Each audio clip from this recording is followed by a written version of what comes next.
She had nothing left but the cold, and a stranger's hand reaching through the dark. Alina Hayes never imagined her life would end on a Chicago sidewalk at 27, cast out like trash by the man who promised to love her. Starving, broken, invisible. But when a powerful figure emerged from the shadows offering salvation, she had no idea that one desperate choice would pull her into a world of secrets, danger, and 3 broken children who needed her as much as she needed them. This is her story. Stay until the end, hit that like button, and comment your city so I can see how far this journey reaches. The wind off Lake Michigan cut through fabric and skin like a blade made of pure winter.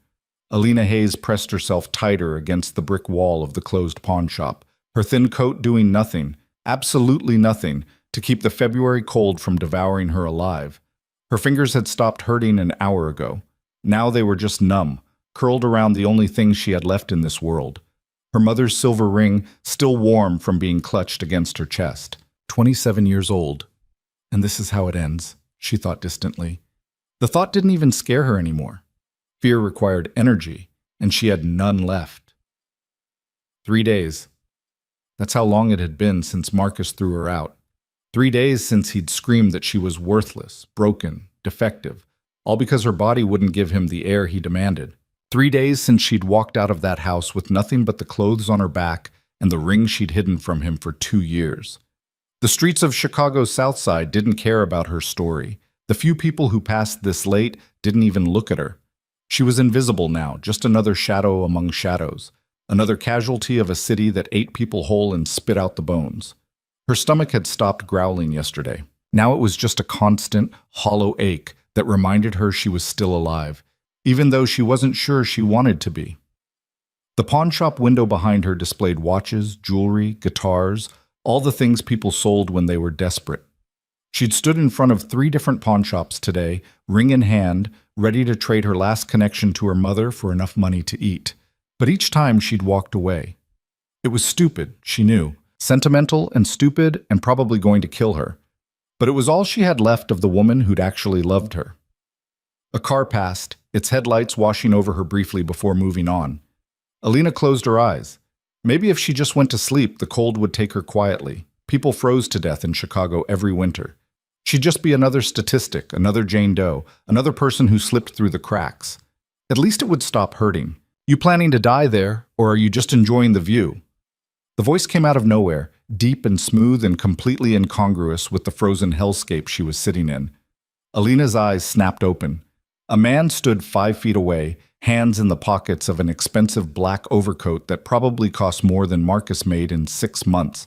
He was tall, well over 6 feet, with dark hair and darker eyes that seemed to see straight through her. Mid-30s, maybe, with the kind of face that belonged in boardrooms or on magazine covers, not on a South Side street at 11 o'clock at night. Behind him, a black SUV idled at the curb, engine running, windows tinted so dark she couldn't see inside. "I'm fine," Alina heard herself say, which was possibly the stupidest lie she'd ever told. She was very clearly not fine. She was hypothermic, starving, and homeless. The man's expression didn't change. "You're turning blue." "I said I'm fine." Liar. The word hung in the air between them. Not cruel, just factual. Like he was stating something obvious, which it was. He took a step closer, and Alina tensed. 2 years with Marcus had taught her to read danger in the way men moved. But this man, there was danger there, yes, but not the kind she knew. This was something else, something controlled and deliberate and far more frightening because it didn't announce itself. "When's the last time you ate?" he asked. Alina's jaw tightened. "Why do you care?" "I don't." He said it without malice, just another statement of fact. "But you're going to die if you stay out here, and despite what you might think right now, dying on a sidewalk is a particularly unpleasant way to go." "Maybe I want to die." "No, you don't." He tilted his head slightly, studying her. "If you wanted to die, you'd have done it already. You're sitting here suffering because some part of you is still fighting. The question is what happens next." Alina stared at him. Who the hell was this man? And why was he talking to her like he could see inside her head? "I have a proposition," he continued, as casually as if they were discussing the weather and not her imminent death. "You can stay here, freeze to death, and be forgotten by morning. Or you can get in the car. Every survival instinct Alina had left screamed at her that getting into a stranger's car was how women disappeared and ended up on the news. But then she was already disappearing, wasn't she? Already dying. What difference did it make how it happened? Why? She asked. Her voice sounded strange, distant. Why would you help me? Something flickered in the man's dark eyes. I'm not helping you. I'm offering you a choice. What you do with it is up to you. He turned and walked back toward the SUV. When he reached the door, he paused and looked back at her. 10 seconds. Then I'm gone, and you're on your own. Alina's mind raced. This was insane. He could be anyone. A trafficker, a killer, someone worse than Marcus. Getting in that car could be the last mistake she ever made. But staying here was a certainty. The cold would kill her. If not tonight, then tomorrow night. And no one would even notice she was gone. At least in the car, there was a chance. Maybe a terrible one. Maybe a mistake she'd regret. But a chance nonetheless. The man opened the car door. Alina stood up. Her legs almost gave out. They'd gone numb from sitting on frozen concrete for hours. But she caught herself against the wall. One step. Then another. Each movement felt like walking through quicksand, her body fighting against her even as her mind pushed her forward. She reached the car just as he was about to close the door. Their eyes met. His were unreadable, like staring into dark water and not knowing how deep it went. Smart choice, he said quietly. Alina wasn't sure about that, but she climbed into the car anyway. The interior was warm, blessedly, painfully warm. The heat hit her frozen skin like needles, and she had to bite back a gasp. Leather seats. Soft music playing from speakers she couldn't see. The smell of expensive cologne and something else. Coffee, maybe, or whiskey. The man slid in beside her and closed the door.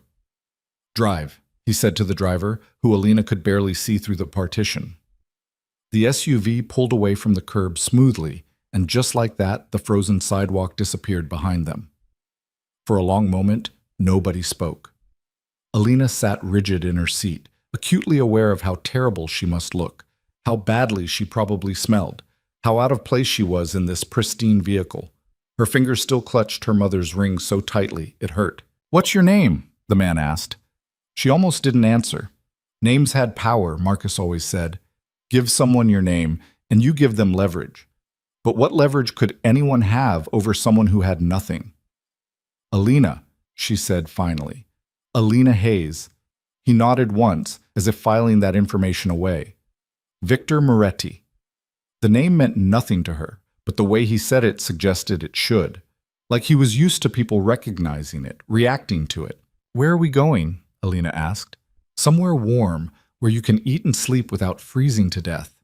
And then what? Victor turned to look at her fully for the first time. In the dim light of the car, she could see his face more clearly. Sharp cheekbones, a straight nose, a mouth that looked like it rarely smiled. But it was his eyes that held her. They were intelligent and assessing, but there was something else there too. Something that looked almost like recognition? No, that wasn't right. More like he saw something in her that he understood. "Then we'll see," he said. It wasn't an answer, but Alina supposed it was all she was going to get. She turned to look out the window as Chicago slid past. They were heading north, away from the south side, into neighborhoods she'd only seen in movies. The buildings got taller, cleaner. The streets got quieter. This was a different world, one she'd never belonged to. "Why did you stop?" she asked suddenly. "Why me?" Victor was quiet for so long she thought he wasn't going to answer.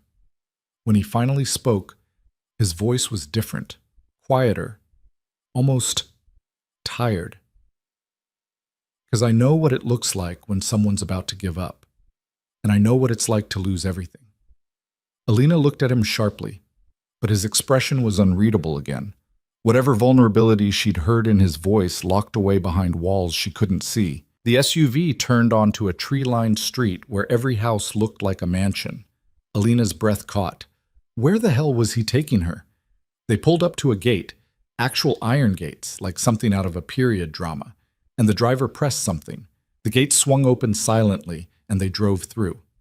The house, no, estate, that came into view made Alina's stomach drop. It was massive. 3 stories of stone and glass, with wings extending on either side and lights blazing in half the windows. A fountain sat in the circular driveway, currently turned off for winter but clearly functional. Manicured gardens stretched into the darkness on both sides. This wasn't just wealth. This was power. "Where are we?" Alina whispered. "Home," Victor said simply. The car stopped at the front entrance and Victor got out. After a moment of hesitation, Alina followed. Her legs were steadier now, the warmth of the car having brought some feeling back, but she still felt like she was moving through a dream. The front door opened before they reached it, and a woman in her 50s appeared. She was dressed neatly in slacks and a sweater, her gray hair pulled back in a bun. Her eyes went immediately to Alina, widening slightly at her bedraggled appearance, but she said nothing. "Mrs. Chen," Victor said, "we have a guest. She needs food, clean clothes, and a room." Mrs. Chen nodded. "Of course, Mr. Moretti. I'll prepare everything immediately. And call Dr. Santos. I want her checked for frostbite and malnutrition." "I don't need a doctor," Alina said quickly. "Doctors cost money she didn't have." Victor glanced at her. "Yes, you do, and I'm paying, so don't argue." There was no room for debate in his tone. Alina's jaw clenched, but she nodded. They stepped inside, and Alina had to stop herself from gasping. The entryway alone was bigger than the entire apartment she'd shared with Marcus. Marble floors, a chandelier that probably cost more than a car, a curved staircase leading to the second floor, original artwork on the walls. "This way, dear," Mrs. Chen said gently, her voice kind despite the strangeness of the situation. Alina followed her, acutely aware of Victor's presence behind them as they climbed the stairs. The second floor was just as overwhelming. A long hallway with doors on either side, thick carpet that swallowed the sound of their footsteps, more art that looked like it belonged in museums. Mrs. Chen opened a door near the end of the hall. "Here we are." Alina stepped inside and felt her throat tighten. It was beautiful. A huge bed with a thick duvet, a sitting area with a couch and chairs, windows that probably had a view of the gardens, an attached bathroom she could see through an open door, complete with a bathtub that looked deep enough to swim in. "I'll bring up some clothes," Mrs. Chen said, "and I'll have soup ready in 20 minutes. Do you like chicken soup?" Alina could only nod, not trusting her voice. Mrs. Chen smiled and left, closing the door quietly behind her. Alina stood in the middle of the room, still clutching her mother's ring, not quite believing this was real. A few hours ago, she'd been dying on a sidewalk. Now she was in a mansion that looked like it belonged to royalty. None of this made sense. A knock on the door made her jump. "Come in," she called, her voice shaky. Victor stepped inside, carrying a glass of water. He set it on the nightstand. "The doctor will be here in an hour. Mrs. Chen will stay with you until then." "Why are you doing this?" Alina asked. The question burst out of her before she could stop it. "You don't know me. You don't owe me anything.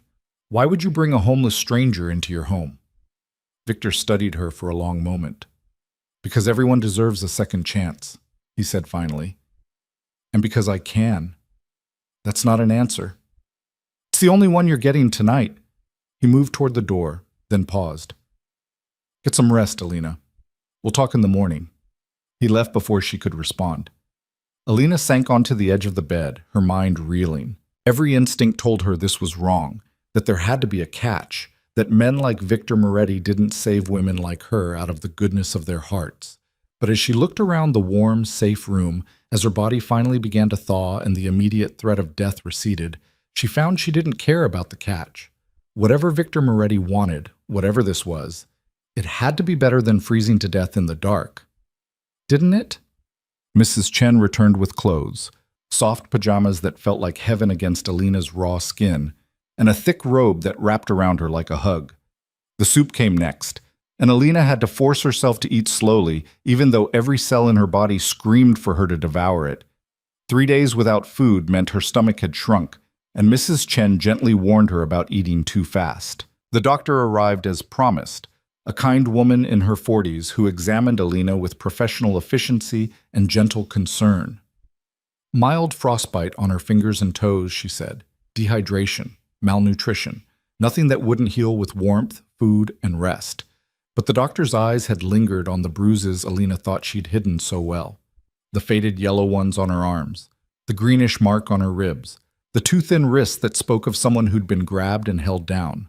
"If you need to talk," Dr. Santos said quietly as she packed up her medical bag, "about anything at all, I'm here. And I'm discreet." Alina had nodded but said nothing. What was there to say? That her husband had beaten her for 2 years? That she'd stayed because she had nowhere to go, no money, no family? That she'd actually believed him when he said it was her fault? The shame was almost worse than the cold had been. After everyone left, Alina finally allowed herself to take a bath. The hot water hurt at first, her frozen skin protesting the sudden warmth, but she endured it. Slowly, painfully, feeling returned to her fingers and toes. She washed her hair 3 times, scrubbing away days of dirt and despair. When she finally climbed out and looked at herself in the mirror, she barely recognized the woman staring back. Hollow-eyed, too thin, bruised, but alive. Still alive. She pulled on the pajamas and robe and climbed into the bed. The mattress was so soft it felt like floating. The sheets smelled like lavender. The duvet was warm and heavy and safe. Alina closed her eyes, expecting to fall asleep immediately. But her mind wouldn't quiet. Who was Victor Moretti? What did he want? And why did a man who lived in a mansion like this, who clearly had more money than most people saw in a lifetime, drive around the South Side at night looking for dying homeless women? None of it made sense. But as exhaustion finally pulled her under, Alina decided that sense didn't matter. Not tonight. Tonight she was warm and fed and safe. Tomorrow could bring whatever it wanted. Tonight she would just breathe. Alina woke to sunlight streaming through windows she didn't remember opening. For a moment she was disoriented. This wasn't Marcus's apartment, wasn't the shelter she'd tried to get into, wasn't the frozen sidewalk. Then memory crashed back. Victor Moretti. The car. This room. She sat up slowly, her body aching in new ways. The warmth and food and rest had helped, but 3 days on the street had taken their toll. Her muscles felt like they'd been beaten, and her head throbbed dully. A clock on the nightstand read 9:47 a.m. Alina couldn't remember the last time she'd slept past 7. Marcus always wanted breakfast at 7:30 sharp.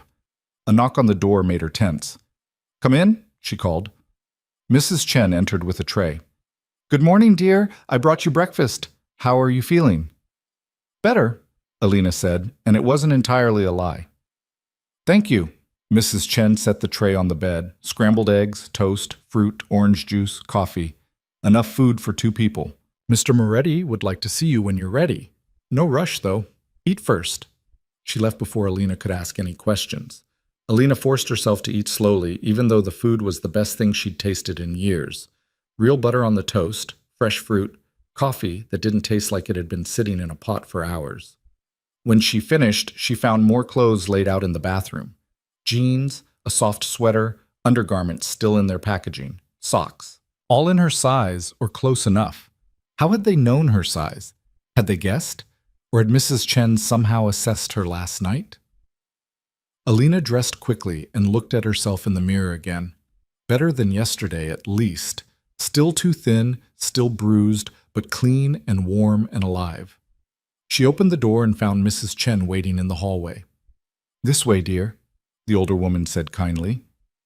They descended the grand staircase and turned down a different hallway. Mrs. Chen knocked on a heavy wooden door. "Come in," Victor's voice called. The room they entered was clearly an office. Floor-to-ceiling bookshelves, a massive desk, leather chairs, windows overlooking the gardens. And Victor, standing by those windows, hands in his pockets, looking out at something Alina couldn't see. He turned when they entered. In daylight, he was even more striking than he'd been last night. Tall and lean, but clearly strong. Dark hair cut short. Those same unreadable eyes. He wore slacks and a white shirt with the sleeves rolled up, and somehow looked both relaxed and ready for violence. "Thank you, Mrs. Chen," he said. The housekeeper left, closing the door behind her. Alina stood awkwardly in the middle of the office, not sure what to do with her hands. "You wanted to see me?" "Sit," Victor said, gesturing to one of the chairs facing his desk. Alina sat. Victor moved to his own chair, settling behind the desk with the ease of someone who was used to being in control. "How are you feeling?" he asked. Fine, Alina paused. Better. Thank you for everything. Victor nodded once. We need to talk about what happens next. Here it comes, Alina thought. The catch, the price. Nothing in life was free, especially not rescue from a freezing sidewalk by a wealthy stranger. Okay, she said quietly. I have 3 children, Victor said, which was not at all what Alina expected. Isabella is 13, Marco is 10, and Sophia is 5. Their mother died 2 years ago. Alina's breath caught. Whatever she'd been expecting, it wasn't this. I need help, Victor continued, his voice matter of fact. I have staff, Mrs. Chen, security, others. But what I don't have is someone dedicated to the children. Someone who can be there when they wake up, help with homework, make sure they eat, listen when they need to talk. I've had 3 nannies in the past year. None of them lasted. Why not? Alina asked. Something flickered across Victor's face. My life is complicated. The children are grieving and difficult. The hours are irregular. And frankly, most people aren't comfortable with my line of work once they understand what it is. What is your line of work? Victor's eyes met hers directly. I run several businesses, some legitimate, some less so. I have enemies, people who would hurt me by hurting the people I care about. This house is secure, heavily guarded, but living here means living with that reality. It means accepting that danger is always a possibility. Alina's heart was pounding. He was talking about organized crime. Had to be. No one talked about enemies and security and less legitimate businesses unless they were involved in something illegal. She should be terrified. Should be running for the door. But she wasn't. Maybe it was because she'd already faced death and survived. Maybe it was because Marcus had taught her that monsters came in all forms, and at least Victor was honest about what he was. Or maybe it was because she had absolutely nothing to lose. What are you offering? She asked. A job, Victor said. Take care of my children. Be there for them.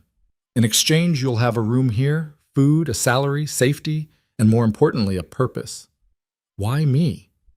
I'm not a nanny. I have no experience with children. I was literally dying on a sidewalk last night. Exactly. Victor leaned forward slightly. You know what it's like to have nothing. You know what it's like to suffer. My children are drowning in grief and anger, and every qualified professional nanny I've hired has treated them like problems to be managed. I don't want someone professional. I want someone real, someone who understands pain. Alina stared at him. That's insane. Probably. Victor's mouth quirked in what might have been the ghost of a smile. But I'm not offering you a normal situation. I'm offering you a chance to rebuild your life while helping 3 children who need someone like you more than they need someone who knows the proper bedtime routine. What if I can't do it? What if they hate me? Then we'll figure something else out. But I think you're stronger than you believe you are, Alina. Strong enough to survive what you've survived. Strong enough to do this. Alina's mind reeled. This was crazy. All of it. Accepting a job from a man she didn't know. Taking care of children she'd never met. Living in a house that was apparently under constant threat. But what was the alternative? Go back to the street? Try to find Marcus? Attempt to restart a life she didn't even want? At least here, she could be useful. At least here, she had a chance. Okay, she heard herself say. I'll try. Victor nodded as if he'd expected nothing less. The children will be home from school at 3:30. I'll introduce you then. In the meantime, Mrs. Chen will show you around and explain the household routine. He stood, and Alina stood too, taking it as a dismissal. Alina, Victor said as she reached the door. She turned back. Welcome to the family. The words hit her harder than they should have. Family. She hadn't had one of those in so long she'd forgotten what it felt like. Maybe this was a mistake. Maybe she'd regret it. But as she left Victor's office and followed Mrs. Chen through the mansion that was now apparently her home, Alina felt something she hadn't felt in years. Hope. The rest of the morning passed in a blur. Mrs. Chen showed her around the house. 30 rooms, she said, though Alina quickly lost count. There was a library, a gym, a media room, multiple living rooms, a formal dining room that seated 20, and a kitchen that looked like it belonged in a restaurant. The children's rooms are on the 3rd floor, Mrs. Chen explained as they climbed another staircase. Mr. Moretti wanted them to have their own space. The third floor was different from the rest of the house. More colorful, less formal. There were 3 bedrooms, one clearly belonging to a teenage girl, decorated in purples and grays, one that screamed 10-year-old boy, with sports posters and a gaming console, and one that was unmistakably a little girl's room, all pinks and whites and stuffed animals. Isabella is the oldest, Mrs. Chen said. She's challenging, very protective of her siblings. She's taken her mother's death the hardest. Alina nodded, understanding more than Mrs. Chen probably realized. She'd been 13 once. She remembered how it felt to lose a mother, to be angry at the world, to push everyone away. Marco is quieter, Mrs. Chen continued. He keeps to himself mostly, spends a lot of time reading or gaming. He used to play soccer, but he quit after his mother died. And Sophia? Mrs. Chen's expression softened. She was only 3 when her mother passed. She barely remembers her. But she has nightmares, asks for her mama sometimes. It breaks my heart. Alina's chest tightened. 5 years old and already carrying that kind of loss.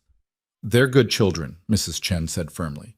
They're just hurting. They need patience and understanding, and maybe someone who doesn't treat them like they're broken. I'll do my best, Alina promised.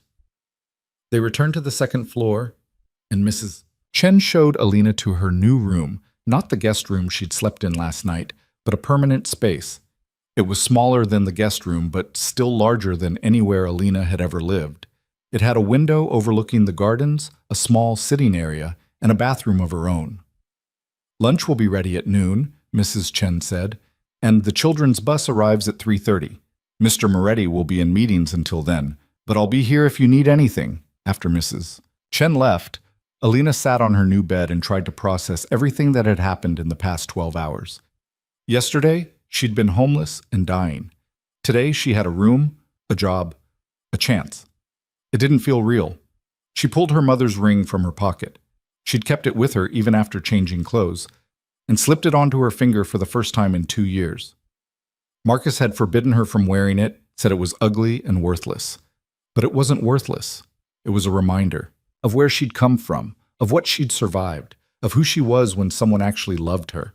Alina closed her eyes and made a silent promise to the mother she'd lost when she was 16. I won't waste this chance. Whatever this is, whatever happens, I won't give up again. At 3:25 p.m., Alina stood in the entryway with Victor, her heart pounding so hard she was sure he could hear it. Remember, Victor said quietly, they're going to test you. Isabella especially. Don't take it personally. Okay? Alina managed. At precisely 3:30, headlights appeared through the front windows. A small bus pulled up the driveway, and Alina's stomach churned with nervousness. The door opened, and 3 children spilled out. The first was clearly Isabella, tall for 13, with long dark hair and her father's sharp features. She wore a school uniform with calculated messiness, and her eyes went immediately to Alina with undisguised suspicion. Marco came next, small for 10, with shaggy brown hair and glasses. He barely glanced at Alina before ducking his head and heading inside. And then Sophia, tiny and delicate, with curly brown hair and huge dark eyes. She clutched a stuffed rabbit and looked at Alina with curiosity rather than suspicion. Children, Victor said, his voice warm in a way Alina hadn't heard before. This is Alina. She's going to be staying with us and helping take care of you. Another one? Isabella's voice was sharp. How long is this one going to last? A week? 2? Isabella, Victor said, a warning in his tone. What? I'm just being realistic. They always leave. Alina's heart ached for this angry, hurting girl.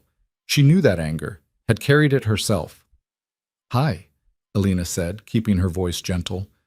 It's nice to meet you all. Marco mumbled something that might have been a greeting and disappeared up the stairs. Isabella rolled her eyes and followed him, but Sophia stayed staring at Alina with those big eyes. What's your name again? She asked, her voice small. Alina. That's pretty. Sophia hugged her rabbit tighter. Are you going to leave like the others? The question was so direct, so heartbreakingly honest, that Alina had to swallow hard before answering. I'm going to try my best to stay, she said truthfully. Would that be okay with you? Sophia considered this seriously. Then she nodded. Okay. Do you like tea parties? Despite everything, Alina felt herself smile. I've never had one. Sophia's eyes went wide. Never? We have to fix that. Come on. She grabbed Alina's hand with complete trust and tugged her toward the stairs. Alina looked back at Victor, who was watching with an expression she couldn't quite read. He nodded once, encouragingly. And just like that, Alina's new life began. Sophia's tea party took place in her bedroom, with Alina sitting cross-legged on a pink carpet surrounded by stuffed animals arranged in a careful circle. The little girl poured imaginary tea from a plastic teapot with the seriousness of someone performing surgery. This is Mr. Hoppy, Sophia said, gesturing to the rabbit she'd been carrying. And that's Princess, and that's George, and that's Buttons. She pointed to each stuffed animal in turn. They all like sugar in their tea except George. George is watching his figure. Alina bit back a smile. I see. That's very thoughtful of George. Mama used to say that, Sophia said, her voice suddenly smaller, about watching her figure. I don't really know what it means, but it sounds grown up. Alina's heart squeezed. Your mama sounds like she was very smart. She was the smartest. Sophia poured more invisible tea. Do you have a mama? I did. She died when I was 16. Sophia's eyes went wide. That's sad. Do you miss her? Every day. The little girl was quiet for a moment, her small hands still on the teapot. I miss mine too, but sometimes I can't remember her face. Is that bad? Alina reached out and gently touched Sophia's hand. No, sweetheart, that's not bad. You were very little when she went away, but the love she had for you, that doesn't go away. That stays forever. Sophia looked up at her with those impossibly big eyes. Really? Really? A small smile crossed Sophia's face. Then she went back to pouring tea, chattering about which stuffed animal was the naughtiest and which one always finished their vegetables. Alina listened, responding when appropriate, and felt something unfamiliar settling in her chest. Purpose. This was what purpose felt like. After an hour, Mrs. Chen appeared at the door. Sophia, time for homework, dear. But we're not done with tea, Sophia protested. We can finish tomorrow, Alina said gently. Mr. Hoppy and the others will wait. Sophia considered this, then nodded. Okay, but you promise you'll come back? I promise. The little girl threw her arms around Alina's waist in a quick hug that nearly knocked the breath out of her, then skipped off with Mrs. Chen, already chattering about her spelling words. Alina stood slowly, her legs stiff from sitting on the floor. Through the open door, she could see down the hallway to Marco's room. The door was cracked, and she could hear the sounds of video game music. She approached quietly and knocked on the door frame. Marco, can I come in? The music paused. I guess. Alina pushed the door open. Marco's room was exactly what she'd expected. Posters of soccer players and superheroes, shelves lined with books and action figures, a gaming setup that probably cost more than most cars. Marco himself sat at his desk, controller in hand, not looking at her. What are you playing? Alina asked. Just a game. His voice was flat, guarded. Cool. Alina stayed in the doorway, not wanting to intrude. Mrs. Chen said you used to play soccer. Marco's shoulders tensed. Yeah, not anymore. Why'd you stop? Because. He still wasn't looking at her. Because it doesn't matter. Alina recognized that tone. It was the same one she'd used when people asked her why she stayed with Marcus, why she didn't just leave, why she let him hurt her, because explaining hurt worse than staying silent. Okay, she said simply. Well, if you ever want to talk, or if you need anything, I'm around. She started to leave, but Marco's voice stopped her. The others left because of Isabella. Alina turned back. What? The other nannies. They left because Isabella made them miserable. She'll make you leave too. Maybe, Alina said honestly, but I'm not leaving because things get hard. I'm tougher than I look. Marco finally glanced at her, his eyes sharp behind his glasses. Why are you even here? Dad said he found you on the street. Why would you want to stay in a place like this? It was a fair question, and Marco deserved an honest answer. Because I have nowhere else to go, Alina said quietly. and because sometimes the scariest thing isn't staying, it's giving up. Marco stared at her for a long moment. Then he nodded once and turned back to his game. Whatever, just don't expect Isabella to make it easy. I won't, Alina promised. She left him to his game and headed back downstairs. Victor was in his office, door closed, probably in one of those meetings Mrs. Chen had mentioned. The house was quiet, except for the distant sounds of Mrs. Chen in the kitchen and Sophia's voice drifting from somewhere upstairs. Alina found herself in the library, drawn by the floor-to-ceiling shelves. She ran her fingers along the spines: classics, modern fiction, history, philosophy. A lifetime of reading material. Finding everything you need? Alina spun around. Victor stood in the doorway, jacket off, sleeves still rolled up, looking tired in a way he hadn't this morning. I was just exploring, Alina said quickly. I didn't mean to. You live here now, Victor interrupted. You don't need permission to exist in the space. The library is yours as much as anyone's. Alina nodded, relaxing slightly. How did the meetings go? As expected. Victor moved into the room, pouring himself a drink from a crystal decanter on a side table. How did the introductions go? Sophia invited me to a tea party. Marco tolerated my presence. Isabella, Alina trailed off. Didn't acknowledge your existence? Victor's mouth quirked. That's actually better than I expected. Usually she's actively hostile by now. Marco said she drove the other nannies away. She did. Victor took a sip of his drink, whiskey, from the smell. Isabella has decided that loving people means losing them, so she pushes everyone away before they can leave. It's not personal. It feels personal when you're the target. I know. Victor's expression softened slightly. But you understand that pain, don't you? The need to protect yourself by keeping people at a distance? Alina's breath caught. He was right, of course. She'd done the same thing for years, even before Marcus. After her mother died, she'd shut everyone out, convinced herself she was better off alone. Yes, she admitted. Then you'll understand Isabella better than any of the others did. Victor set his glass down. Dinner is at 6. The children eat in the kitchen usually, but tonight we'll use the dining room. I want them to see us as a unit. A unit? You're part of this household now, Alina. Not staff, not a guest, part of the family. The children need to understand that. Family. There was that word again, hitting her right in the chest. Victor left her in the library, and Alina sank into one of the leather chairs, her mind spinning. She'd been here less than 24 hours, and her entire world had shifted. Yesterday, she was nobody. Today, she was... what? A nanny? A guardian? A member of Victor Moretti's complicated, dangerous, grieving family? At 6 o'clock, Alina made her way to the dining room. The table that could seat 20 was set for 5 at one end, Victor at the head, Sophia on his right, and 3 other places presumably for Isabella, Marco, and Alina. Sophia was already there, swinging her legs and humming to herself. She brightened when she saw Alina. You're here. I told Mr. Hoppy you'd come to dinner. Is Mr. Hoppy joining us? Alina asked, taking the seat next to Sophia. He's not allowed at the table.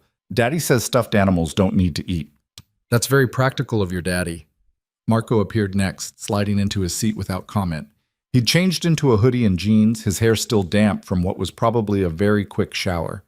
Isabella was last. She walked in like she was entering a battlefield, her eyes immediately finding Alina and narrowing. She sat as far from Alina as possible, across the table and down one seat. Victor arrived moments later, and Mrs. Chen began serving roasted chicken, vegetables, fresh bread, salad, the kind of meal Alina had only seen in magazines. So, Victor said, serving himself, how was school today? Fine, Marco muttered. Boring, Isabella said flatly. I painted a butterfly, Sophia announced. It has 6 legs and 2 wings and a smiley face. Butterflies don't have smiley faces, Isabella said. Mine does. Victor's mouth twitched.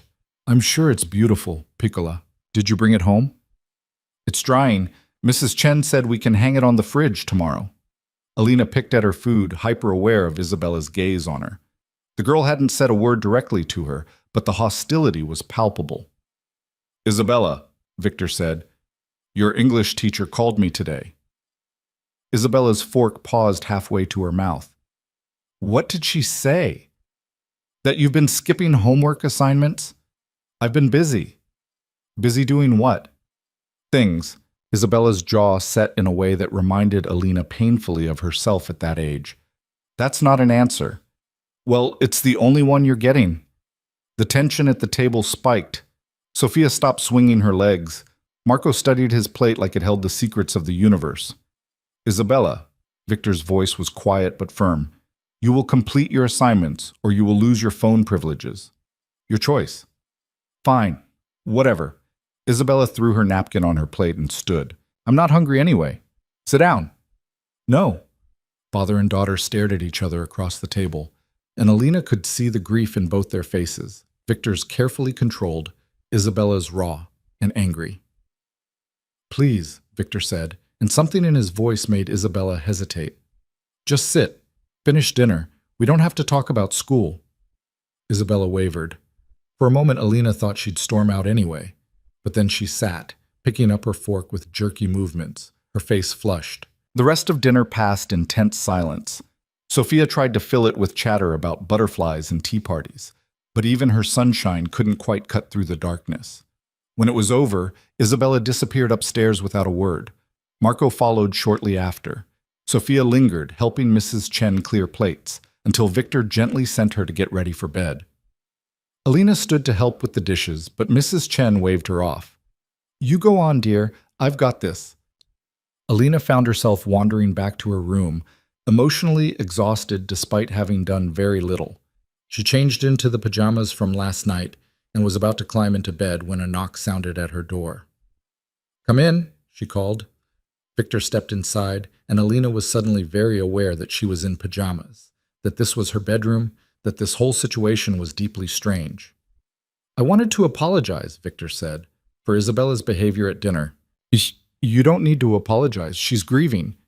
She's also 13 and thinks the world owes her something because she's in pain. Victor ran a hand through his hair. I don't know how to reach her anymore. I don't know how to help her. Alina saw the exhaustion in his face, the weight he carried. This man who ran criminal empires and commanded fear was brought to his knees by a teenage daughter's grief. You can't fix her pain, Alina said quietly. You can only be there while she feels it. Is that what your mother did when you were grieving? No? Alina's throat tightened. My mother died, and I had no one. I was angry and lost, and I pushed everyone away until there was no one left to push, and then I made terrible choices because I thought I deserved to suffer. Victor's eyes sharpened. Your husband. It wasn't a question. Alina wondered how much he'd guessed, how much he'd seen in her bruises and hollowed-out eyes. Yes, she whispered. Does he know where you are? No, and I want to keep it that way. Victor nodded slowly. You're safe here, Alina. I meant what I said. This house is secure. No one gets in without my permission. Why? The question burst out of her. Why do you care? I'm nobody. Just some broken woman you found on the street. You're not broken, Victor said firmly. You're surviving. There's a difference. He moved toward the door, then paused. And for what it's worth, I don't think you're nobody. I think you're exactly what this family needs right now. He left before Alina could respond.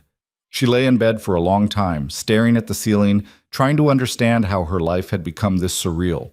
But eventually, exhaustion won, and she drifted into sleep. The next few days fell into a rhythm. Alina woke early, had breakfast with Mrs. Chen, and spent mornings familiarizing herself with the house and the children's schedules. Afternoons were for homework help and activities. Evenings were dinner, bedtime routines, and stolen moments of quiet. Sophia attached herself to Alina immediately, following her around like a small, chattering shadow. She insisted on daily tea parties, wanted Alina to read her bedtime stories, and held Alina's hand whenever possible. Marco remained distant, but not hostile. He answered when Alina spoke to him, allowed her to help with math homework, and occasionally emerged from his room to eat snacks in the kitchen while she was there. Progress, Mrs. Chen assured her, even if it didn't feel like much. Isabella, however, was a wall of ice. She ignored Alina completely, spoke only when forced to, and made it abundantly clear that Alina's presence was unwelcome. When Alina tried to ask about her homework, Isabella shut her door in her face. When Alina offered to help with anything, Isabella's response was always the same. I don't need your help. On the fourth day, Alina found Isabella in the library, curled in the same chair Alina had claimed the first night. The girl was reading, her long hair falling forward to hide her face. Alina almost turned around and left, but something made her stay. What are you reading? She asked. Isabella didn't look up. A book. What book? Does it matter? I'm just making conversation. Well, don't. Isabella turned a page aggressively. I don't want to talk to you. Alina nodded and selected a book from the shelf, one she'd been meaning to read, and settled into a chair across the room. She said nothing, just opened her book and started reading. She could feel Isabella's confusion, her wariness. The girl clearly expected Alina to keep pushing, to demand attention, to try to force connection. But Alina just read. After 20 minutes, Isabella spoke. Why are you still here? I'm reading. You can read in your room. So can you. Silence. Then, you're weird. Probably, Alina agreed, not looking up from her page. Another 10 minutes passed. Alina was actually getting absorbed in her book when Isabella spoke again. The other nannies always tried to be my friend. It was annoying. I'm not trying to be your friend, Alina said. I'm just reading in the same room as you. Why? Because I like this chair. And because the library has good light. Isabella was quiet for a moment. My mom used to read in here, in that exact chair. Alina's heart clenched, but she kept her voice casual. Did she? What did she read? Everything. Novels, poetry, history. She said books were how you lived 1,000 lives. Isabella's voice had gone soft, almost dreamy. She'd read to us every night. Different books for each of us, because we all liked different things. That sounds lovely. It was. The softness vanished, replaced by hard edges. And then she died, and everything stopped being lovely. Alina closed her book and looked at Isabella fully for the first time. The girl was staring at her with a mixture of pain and defiance. I know, Alina said quietly. No, you don't. You didn't know her. You don't know anything about us. You're right. I didn't know your mother, and I don't know what it's like to be you. But I do know what it's like to lose someone you love and feel like the world should have stopped, but didn't. Isabella's eyes narrowed. Who did you lose? My mother, when I was 16. How? Cancer. It took 6 months from diagnosis to death. Isabella was quiet, studying Alina like she was a puzzle to be solved. Did it get easier?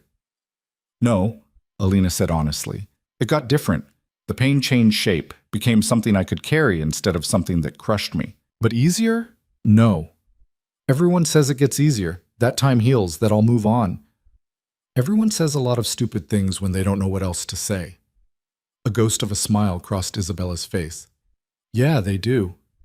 They sat in silence for a while, both pretending to read but neither really focusing on the pages. I don't want to like you, Isabella said finally. I don't want to get used to you being here. Okay, because you'll leave. Everyone leaves. Maybe I will, Alina said. I don't know the future, but I'm not planning to leave. And I'm definitely not leaving because things are hard or because someone's mean to me. I can be really mean. I've survived worse than mean. Isabella's eyes sharpened with curiosity, but she didn't push. Instead, she went back to her book, and Alina went back to hers. It wasn't friendship. It wasn't even warmth. But it was the first crack in Isabella's armor, and Alina would take it. That night, as Alina was getting Sophia ready for bed, the little girl suddenly asked, Do you like it here? Yes, Alina said, brushing Sophia's hair. I like it very much. Good, because I like you being here. Sophia paused. Isabella likes you too. She just doesn't want to say it. What makes you think that? Because she asked Marco if he thought you were nice, and she only asks about people she's thinking about. Alina smiled. Well, that's good to know. After tucking Sophia in with Mr. Hoppy and 3 other essential stuffed animals, Alina headed downstairs. She found Victor in the kitchen, which was unusual. He was usually in his office or out somewhere doing whatever mysterious things he did. He was making coffee, still dressed in the suit he'd worn all day, looking tired and tense. Couldn't sleep? Alina asked. Victor glanced at her. Something like that. Want some? Sure. He poured 2 cups, and they sat at the kitchen island in comfortable silence. Outside, security lights illuminated the grounds, and Alina could see the shadows of guards patrolling. You're doing well with them, Victor said after a while. Better than I expected. Isabella still hates me. Isabella hates everyone. But she was in the library with you today. That's significant. We just read, we barely spoke. Exactly. You didn't push. You didn't try to force connection. You just existed in her space without demanding anything. Victor took a sip of his coffee. That's what she needs, someone who doesn't need her to be okay. Alina thought about that. Is that why you chose me? Because I'm broken enough to understand broken people? You're not broken, Victor said again, that same firmness in his voice. And I chose you because I saw strength, not weakness. It takes incredible strength to keep fighting when everything's been taken from you. I wasn't fighting. I was dying. But you took my hand anyway. You got in the car. You're still here. Victor's dark eyes met hers. That's fighting, Alina. That's choosing to live even when it hurts. Alina's throat tightened. Why do you care so much? About me? About what happens to me? Victor was quiet for a long moment. When he spoke, his voice was different, softer, more vulnerable than she'd ever heard it. Because 2 years ago, I lost my wife. And for months after, I was where you were. Not on a sidewalk, but in my head. Wanting everything to stop, wanting to give up. The only thing that kept me going was them. He gestured upward toward where the children slept. But I understand that darkness, Alina, and I understand how hard it is to crawl out of it. I'm sorry, Alina whispered. About your wife. So am I. Victor's jaw tightened. She was everything good in my life, everything light. And when she died, it took me a long time to remember why I was supposed to keep breathing. What was her name? Elena. A sad smile crossed Victor's face. She was beautiful and fierce, and she saw the best in everyone, even me, especially me. How did she die? Victor's expression shuddered. That's a conversation for another night. Alina nodded, understanding. Some pain was too fresh to expose even years later. They finished their coffee in silence, and Alina headed back to her room. But as she lay in bed, she thought about Victor's words. About choosing to live even when it hurt. About fighting even when you were losing. Maybe she was stronger than she thought. Maybe surviving Marcus, surviving the streets, surviving the cold. Maybe all of that meant something. Maybe she deserved to be here after all. The next morning, Alina woke to chaos. Sophia was crying, Marco was yelling, and Isabella's voice cut through everything else like a knife. Alina threw on a robe and ran into the hallway. All 3 children stood outside Sophia's room, and the little girl was sobbing into Marco's shoulder. What happened? Alina asked. Mr. Hoppy's missing, Isabella said, her face pale. Sophia can't find him anywhere. I had him at breakfast, Sophia hiccuped. And then he was gone, and I looked everywhere, and he's gone. Okay, Alina soothed, kneeling in front of the little girl. We'll find him, I promise. When did you last see him? In the kitchen.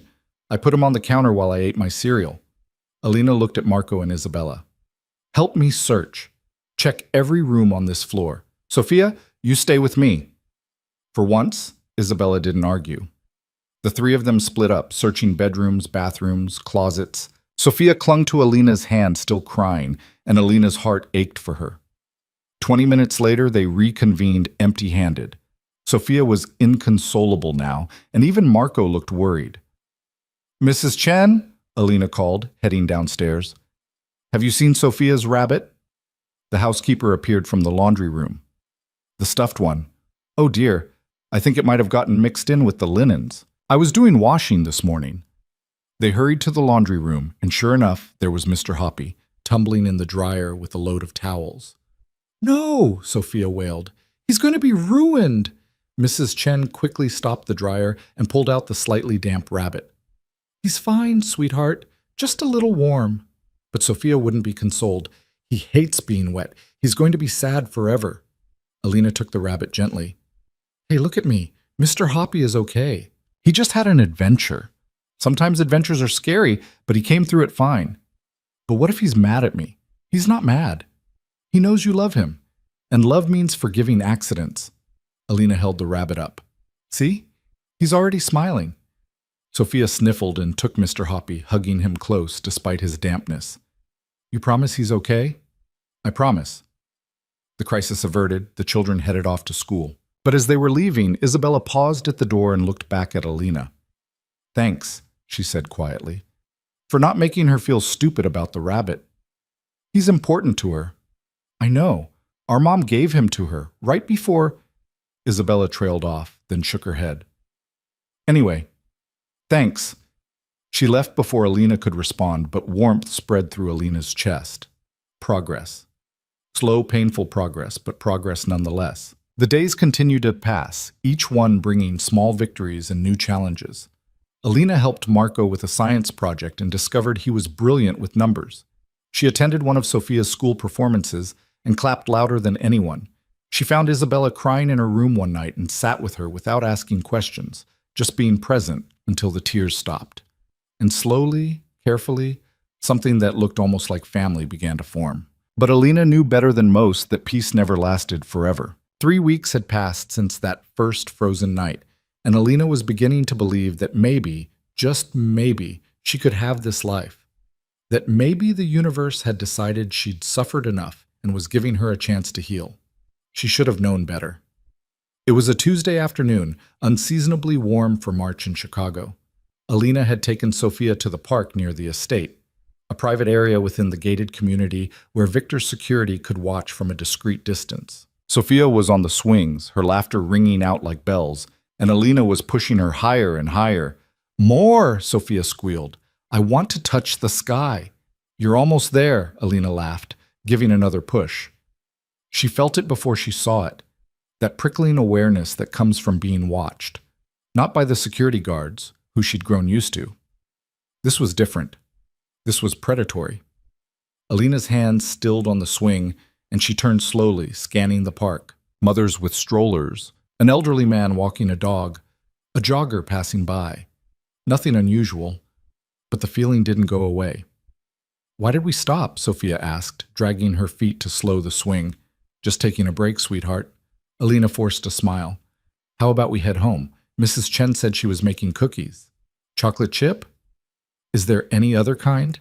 Sophia jumped off the swing and grabbed Alina's hand, already chattering about how many cookies she was going to eat. But Alina kept glancing over her shoulder as they walked back toward the house, that uneasy feeling growing stronger with each step. She was being paranoid, she told herself. Marcus didn't know where she was. He couldn't know.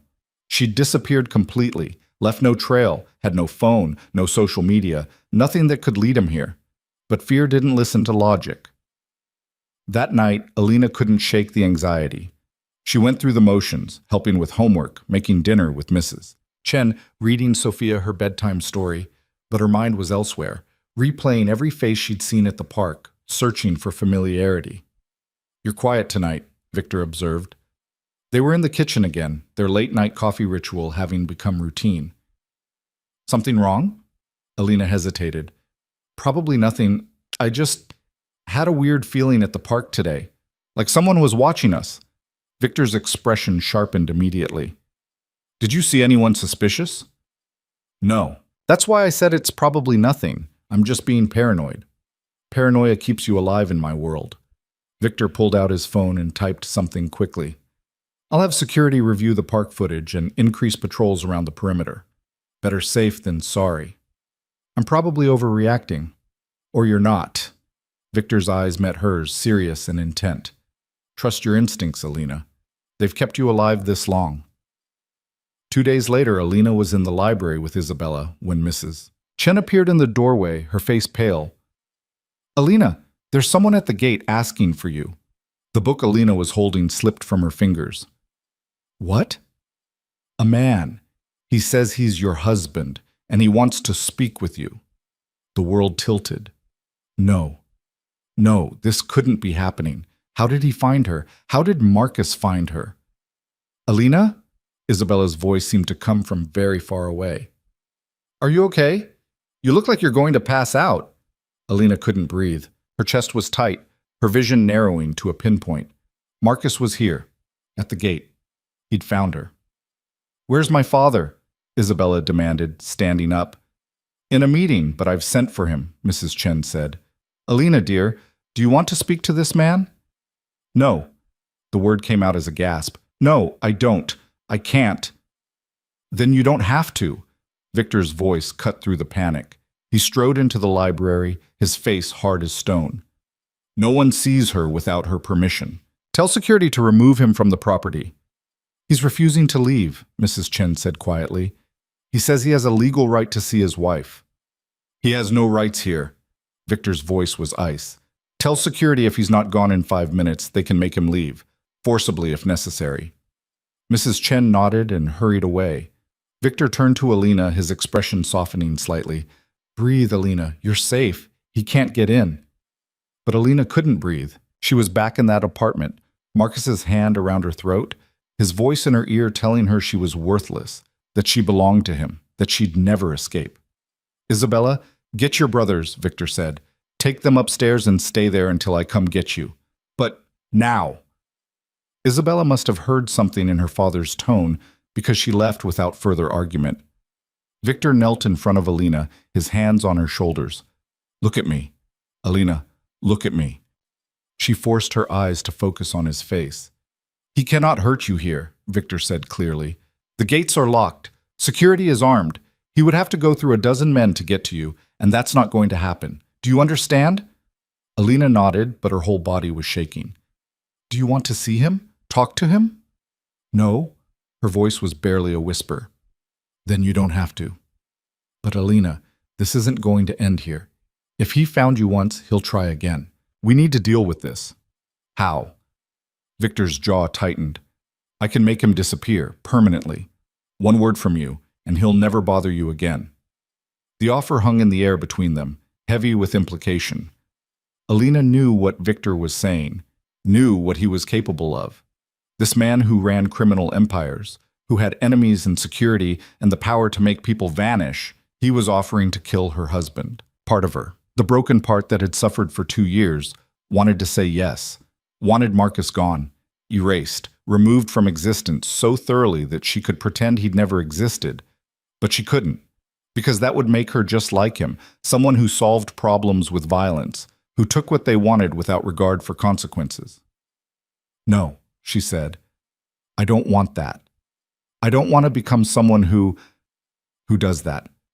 Something that might have been respect flickered in Victor's eyes. Then we do this legally. Divorce, restraining order, documentation of abuse. We make sure he can never touch you again without ending up in prison. He'll fight it. He'll lie. He always lies. Let him lie. I have resources he can't imagine. Lawyers who will bury him in paperwork. Investigators who will find every dirty secret he's ever had. Victor's voice was fierce. You're not alone in this, Alina. You have me. You have this family. And we protect our own. Tears spilled down Alina's cheeks. Why? Why would you do all this for me? Because you're one of us now, and because no one deserves what he did to you. Victor stood, pulling out his phone. Stay here. I'm going to make some calls. He left, and Alina sat in the library, trembling, listening to the sounds of the house around her. Somewhere upstairs, she could hear Sophia asking Isabella what was wrong, Isabella's sharp reply, Marco's quieter voice trying to calm them both. This family, these children who were starting to trust her, to depend on her. She couldn't let Marcus destroy this, couldn't let him take away the only good thing she'd found in years. She had to fight back. 20 minutes later, Victor returned with a woman in her 50s, dressed in an immaculate suit, carrying a leather briefcase. Alina, this is Catherine Reeves. She's one of the best divorce attorneys in Illinois. Catherine's handshake was firm, her eyes sharp but kind. Mr. Moretti has briefed me on your situation. I need to ask you some difficult questions, and I need you to be completely honest with me. Can you do that? Alina nodded. They sat in Victor's office for 2 hours. Catherine asked about everything, how long she'd been married, when the abuse started, what forms it took, whether there was documentation, witnesses, anything that could build a case. Alina answered as best she could, forcing herself to relive moments she'd tried so hard to forget. Marcus grabbing her arm hard enough to bruise because dinner wasn't ready on time. Marcus pushing her into a wall because she'd smiled at a grocery store clerk. Marcus's hand around her throat because she couldn't give him a child, squeezing until black spots danced in her vision. "Did you ever go to the hospital?" Catherine asked. "Once. He cracked my rib. I told them I fell down the stairs." "Do you remember which hospital?" "Northwestern Memorial, about 18 months ago." Catherine made notes. "We can subpoena those records." "What about police? Did you ever call them?" "No, he said if I did, he'd kill me." And I believed him. "Witnesses? Anyone who saw the abuse or its aftermath?" Alina thought. "Maybe. There was a neighbor, Mrs. Patterson. She saw bruises sometimes, asked me about them. I always lied, but she might have suspected. We'll find her." Catherine's pen flew across her legal pad. "What about financial records? Joint accounts?" "He controlled everything. I wasn't allowed to have my own money. That's financial abuse, and it's documented. We can use that." Catherine looked up. "Alina, I'm going to be honest with you. This won't be easy. Your husband will fight. He'll try to drag your name through the mud, claim you're lying, make you out to be the villain. But with Mr. Moretti's resources and what you've told me, we can build a case that will not only get you divorced, but potentially get him criminally charged." "Criminally charged?" "Domestic violence is a crime. If we can prove even a fraction of what you've described, he could face jail time." The thought sent a thrill of fear and hope through Alina. Marcus in prison. Marcus unable to hurt anyone else. Marcus finally facing consequences for what he'd done. "How long will this take?" she asked. "Months, probably. But we'll start with a restraining order. That can happen within days. And Mr. Moretti's security will ensure your physical safety in the meantime." After Catherine left, Alina felt hollowed out, like she'd purged something toxic but necessary. Victor appeared in the doorway with a glass of water. "You did well," he said. "I feel like I'm going to throw up." "That's normal. You just spent 2 hours reliving your trauma. Anyone would feel sick." He handed her the water. "The children are worried about you, Sophia especially. She wants to know if you're okay." Alina's heart clenched. "I should go see them." "Not yet. Take a minute. Breathe. You can't take care of them if you're falling apart." He was right. Alina sipped the water and focused on breathing, on grounding herself in the present moment. She was safe. Marcus couldn't get in. She had help now, resources, protection. When her hands stopped shaking, she went upstairs. All 3 children were in Sophia's room. The little girl was clutching Mr. Hoppy, her eyes red from crying. Marco sat on the bed next to her, looking anxious. Isabella stood by the window, arms crossed, her face a carefully constructed mask of indifference that didn't quite hide her concern. "Hey," Alina said softly from the doorway. Sophia launched herself off the bed and wrapped her arms around Alina's waist. "Are you okay? Bella said your husband came and you were scared, and Daddy said we had to stay here and I was worried. I'm okay, sweetheart." Alina knelt down to Sophia's level. "I promise. I'm okay." "Is the bad man gone?"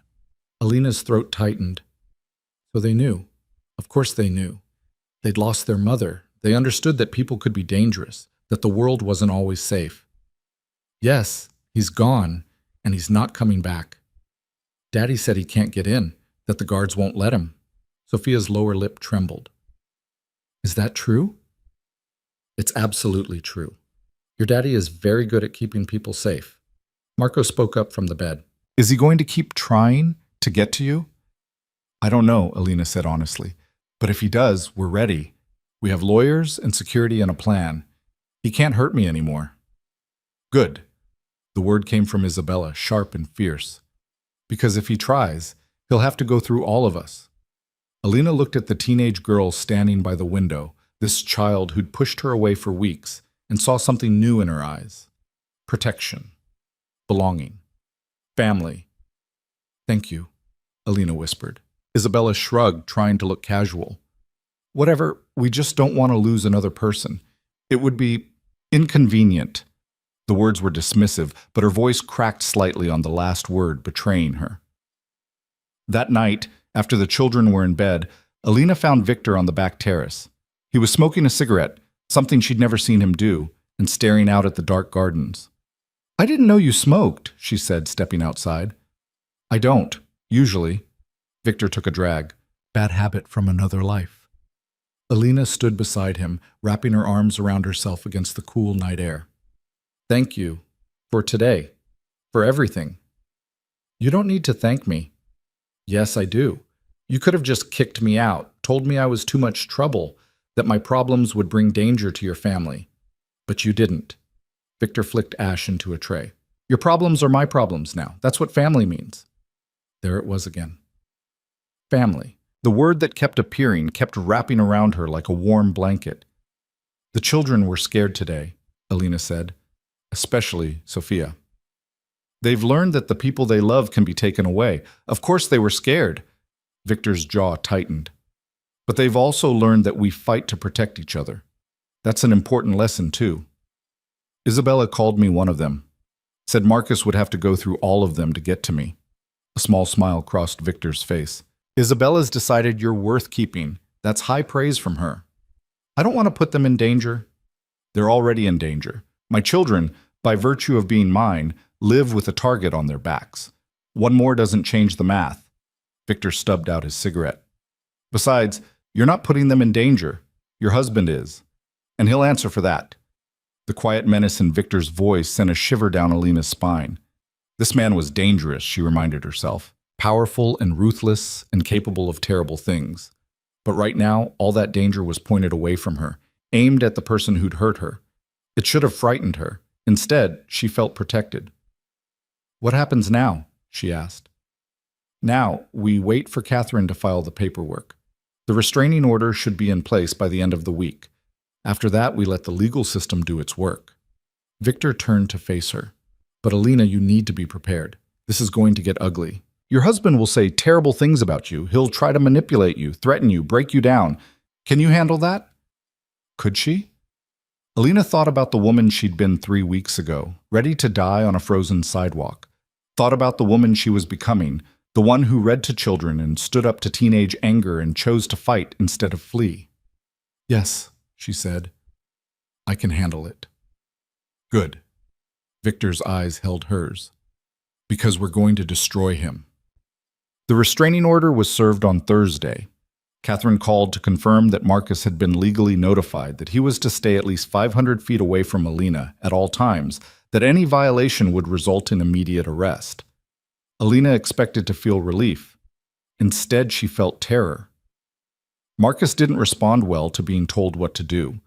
He'd see this as a challenge, as Alina trying to embarrass him, control him. He'd retaliate. She knew he would. The question was how. Friday morning, Alina was helping Sophia get ready for school when her phone rang. The phone was new. Victor had insisted she have one, had put it in her name, paid for it himself. The only people who had the number were Victor, Catherine, and Mrs. Chen.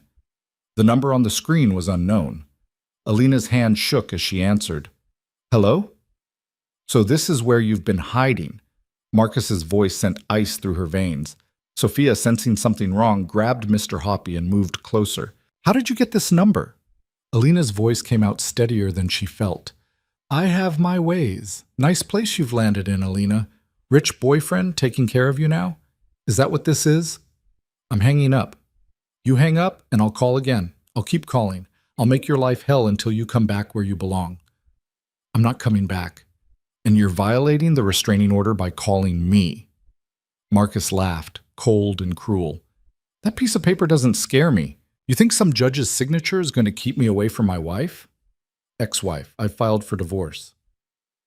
The silence on the other end was deadly. Then, in a voice that made Alina's blood freeze, "You're making a very big mistake." "The only mistake I made was marrying you." "You think this new life is going to last? You think some criminal is going to protect you forever? He'll get bored.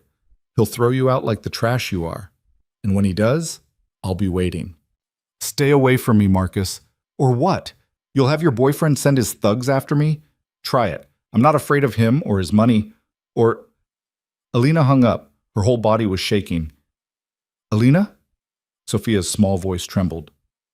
Who was that? No one important, sweetheart. Alina forced a smile. Go brush your teeth, okay? We need to leave for school soon. As soon as Sophia left the room, Alina called Victor. He answered on the first ring. He called me, she said without preamble. Marcus. I don't know how he got my number, but he called. What did he say? Alina repeated the conversation, her voice shaking.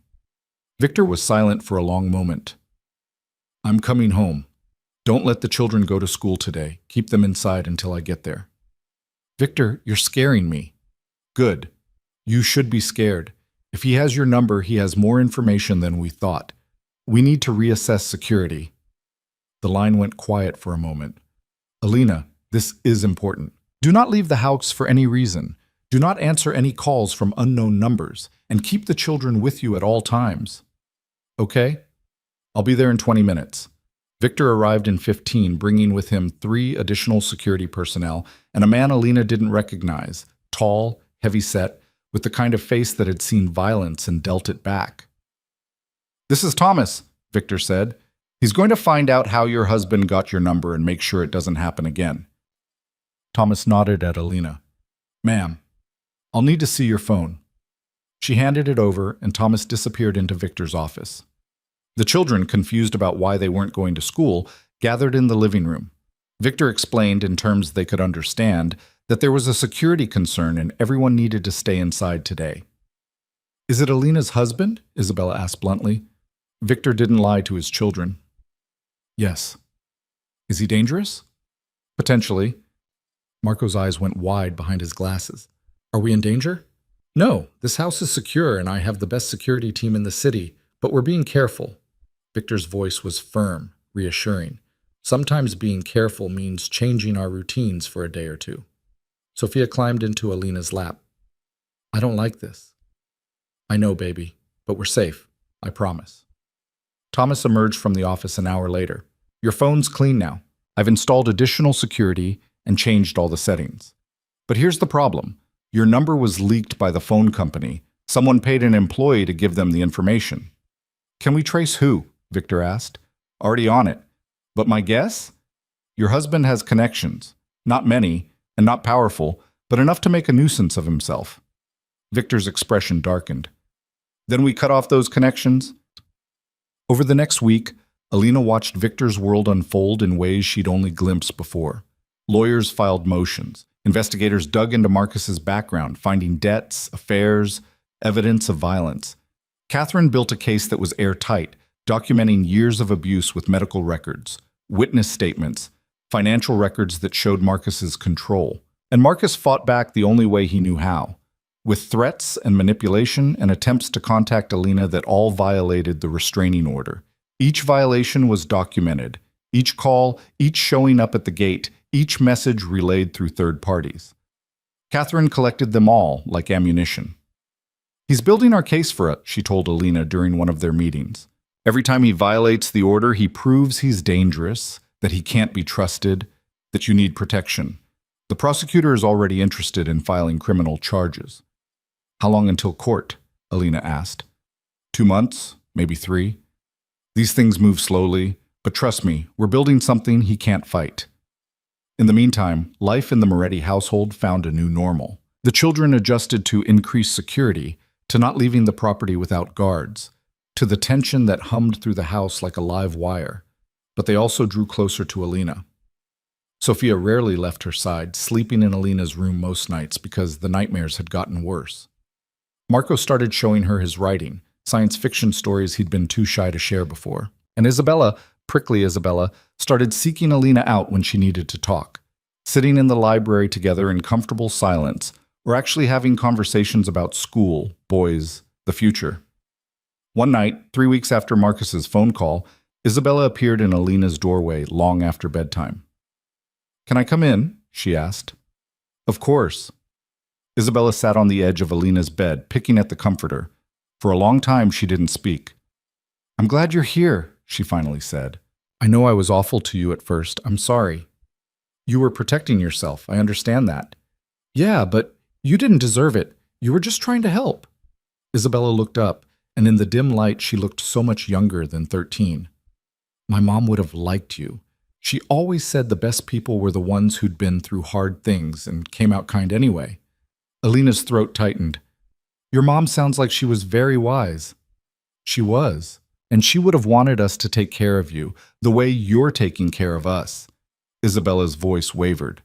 So that's what we're doing, all of us. We're not going to let that man hurt you. Bella, I mean it. You're family now, and we protect family. Isabella left before Alina could respond, but she didn't need to. The message was clear. She wasn't alone anymore.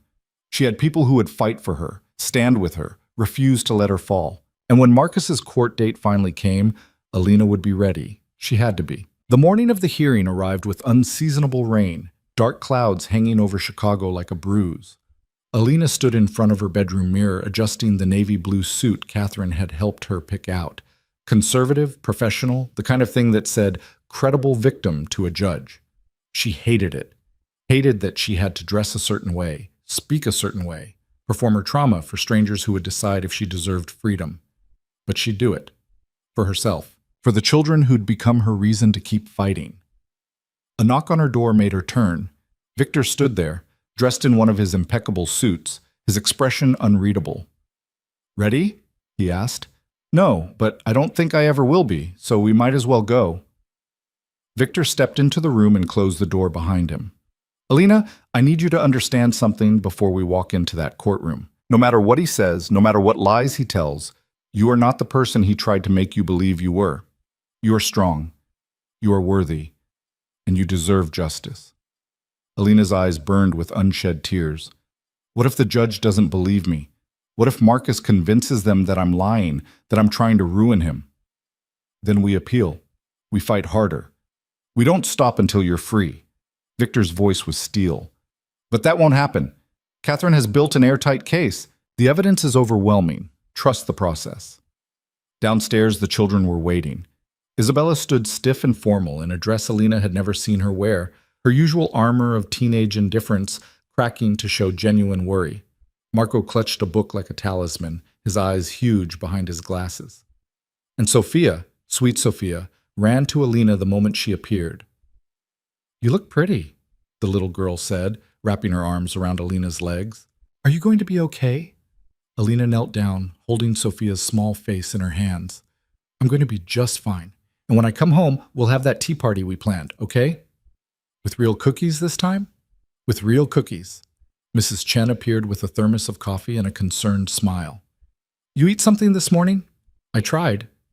Alina had managed half a piece of toast before her stomach rebelled. Here, Mrs. Chen pressed a granola bar into her hand. Eat it in the car. You need your strength. The drive to the courthouse was silent except for the rhythmic swish of windshield wipers. Alina stared out the window at the gray city, her mother's ring heavy on her finger. She'd worn it deliberately, a reminder of love that didn't hurt, of a woman who taught her that strength came in many forms. Catherine met them at the courthouse entrance, somehow looking perfectly dry despite the downpour, her expression all business. He's already inside with his lawyer, she said without preamble. Martin Crease. He's a bottom feeder who specializes in making victims look like villains. Don't let him rattle you. Easy for you to say, Alina muttered. Catherine's expression softened slightly. I know it's not easy, but remember, the truth is on your side, and I'm very good at my job. The courthouse was old, all marble and echoing hallways that made Alina feel small. People rushed past, lawyers with briefcases, defendants in handcuffs, families clustered in worried groups. The justice system grinding forward, indifferent to individual suffering. They rode the elevator to the third floor in silence. When the doors opened, Alina saw him.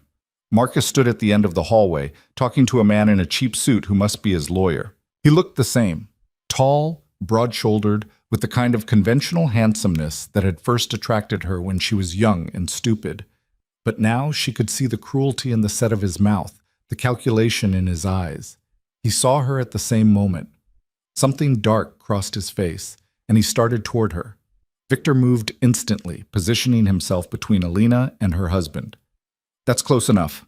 Marcus stopped, his hands clenching into fists. You must be the boyfriend, the rich asshole who thinks he can steal another man's wife. I'm the man keeping her safe from you. That's all you need to know. Safe? Marcus laughed, bitter and sharp. Is that what she told you? That she needs protecting from Big Bad Marcus? Let me guess, she cried, played the victim, made you feel like a hero for saving her? Save it for the judge, Catherine said coldly. And if you come within 500 feet of my client again, I'll have you arrested for violating the restraining order. Marcus's lawyer, Crease, put a hand on his client's arm. Let's go inside, Marcus. Don't give them ammunition. But Marcus shook him off, his eyes locked on Alina. You're going to regret this. You think you can humiliate me, drag my name through the mud, destroy everything we built together? I'll see you homeless on the street before I let you win. We had nothing together, Alina heard herself say, her voice steadier than she felt. All we had was you hurting me and me too scared to leave. You're a liar. Then prove it in court. Alina lifted her chin, meeting his eyes directly for the first time in years. Show the judge your evidence. Explain the hospital records, the witnesses, the financial abuse. Go ahead. I'll wait. Something flickered in Marcus's expression. Uncertainty maybe, or fear. Because he didn't have evidence. Abusers never did. They relied on power, on intimidation, on their victims being too broken to fight back. But Alina wasn't broken anymore. A bailiff appeared. Hayes versus Hayes? Judge Morrison is ready for you. The courtroom was smaller than Alina expected, more intimate. Wood paneling, a raised bench where the judge would sit, tables for the lawyers, a few rows of seats for observers. Victor sat in the front row directly behind where Alina would be, a silent presence she could feel even without looking. Judge Morrison entered, a woman in her 60s with silver hair and sharp eyes that missed nothing. Everyone stood, then sat again at her gesture. This is a hearing for a restraining order and preliminary proceedings for divorce in the matter of Hayes versus Hayes, the judge said, her voice carrying authority. Ms. Reeves, you're representing the petitioner? Catherine stood. Yes, Your Honor. And Mr. Crease for the respondent? Marcus's lawyer stood as well. That's correct, Your Honor. Before we begin, I want to make something clear. This is a court of law, not a circus. I expect professional behavior from counsel and appropriate conduct from all parties. Any violation will result in sanctions. Are we understood? Both lawyers nodded. Good. Ms. Reeves, present your case. What followed was 2 hours of the most excruciating testimony Alina had ever experienced. Catherine walked her through her marriage methodically, how they met, when the abuse started, specific incidents documented with dates and details. Medical records were entered into evidence showing the cracked rib, the concussion. Marcus claimed was from Alina being clumsy, bruises photographed by emergency room staff. Financial records showed Marcus had complete control of all accounts, that Alina had no access to money, no credit cards in her name, nothing. Ms. Hayes, Catherine said gently, can you describe for the court what would happen if you tried to access money without your husband's permission? Alina's hands clenched in her lap. He would. He'd get angry. The first time I tried to get my own bank account, he found out and She swallowed hard. He locked me in our bedroom for 3 days, said I needed to learn my place. Objection! Crease jumped up. Hearsay and speculation. There's no evidence this alleged incident ever occurred. It's the petitioner's own testimony about her experience, Your Honor, Catherine countered. That's not hearsay. Overruled. Continue, Ms. Hayes. Alina described the isolation, how Marcus had systematically cut her off from friends and family, monitored her phone calls, tracked her movements, how he'd convinced her over 2 years that she was worthless, that no one would believe her, that she deserved everything he did to her. And why didn't you leave sooner? Judge Morrison asked, her tone neutral. It was the question everyone always asked, the one that put the burden on the victim instead of the abuser. Because I was afraid, Alina said quietly. Because he told me he'd kill me if I tried. Because I had nowhere to go and no money, and I believed him when he said I was nothing without him. What changed? Alina thought about that frozen night, about Victor's hand reaching through the darkness, about 3 children who'd taught her that love didn't have to hurt. I almost died. And when I survived, I realized that anything was better than going back to him. Even death on a street corner was better than one more day being his victim. The words hung in the courtroom, stark and true. Then it was Crease's turn. He stood, smoothing his cheap suit, and gave Alina a smile that made her skin crawl. Ms. Hayes, you testified that my client was abusive, controlling, violent. Is that correct? Yes. And yet you stayed with him for 2 years after the abuse allegedly began? Yes. Why would a rational person stay in such a situation? Catherine started to object, but Alina spoke first. Because abuse destroys your rationality. It makes you believe you deserve it, that it's your fault, that there's no way out. Or, Crease said, his tone suggesting reasonableness, because the abuse didn't actually happen, and this is a fabrication designed to punish my client for a failed marriage. That's not true. Isn't it?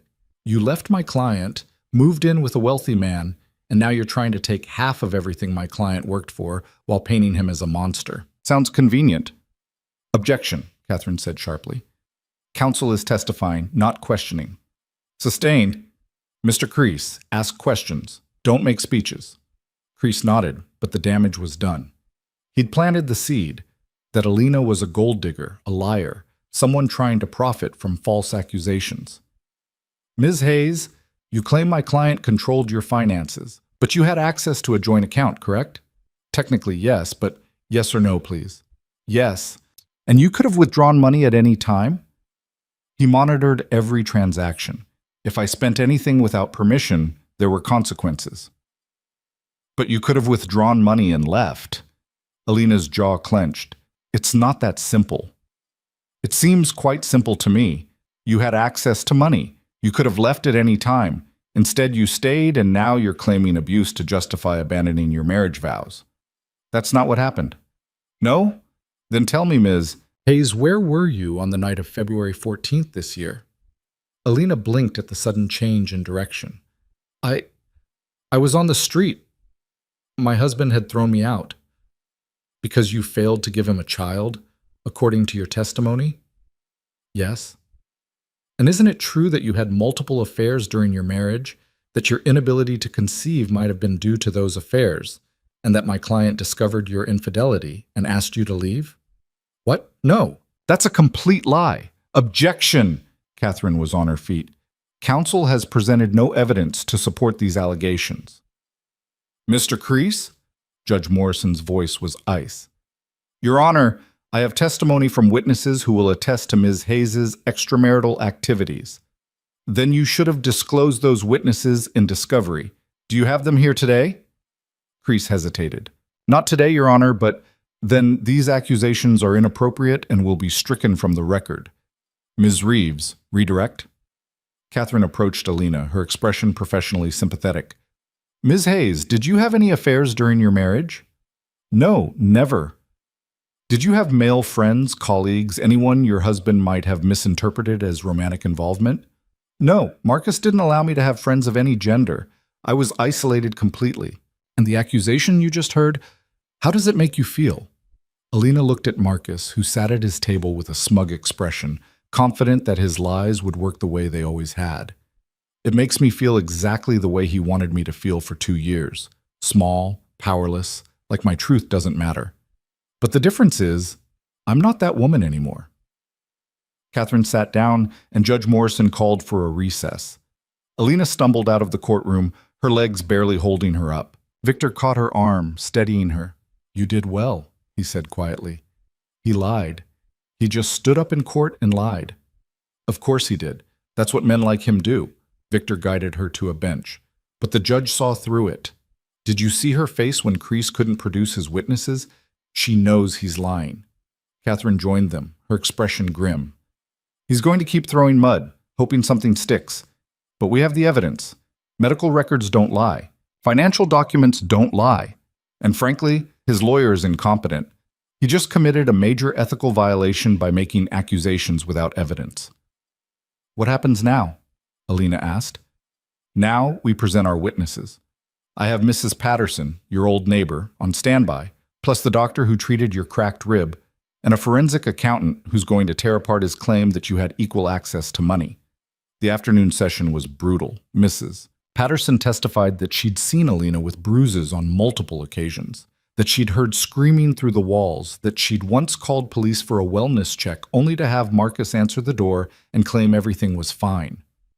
Dr. Santos, who'd treated Alina that first night at Victor's house, testified about the extent of malnutrition and injuries she'd observed, injuries consistent with prolonged abuse. And the forensic accountant systematically destroyed Marcus's claims, showing bank records where every single transaction was monitored, where Alina had no credit cards, no access codes, nothing that would have allowed her to leave.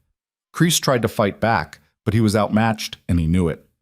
His cross-examinations were weak, his objections overruled more often than sustained. Marcus sat at his table, his face growing redder, his hands clenching and unclenching as he watched his lies crumble.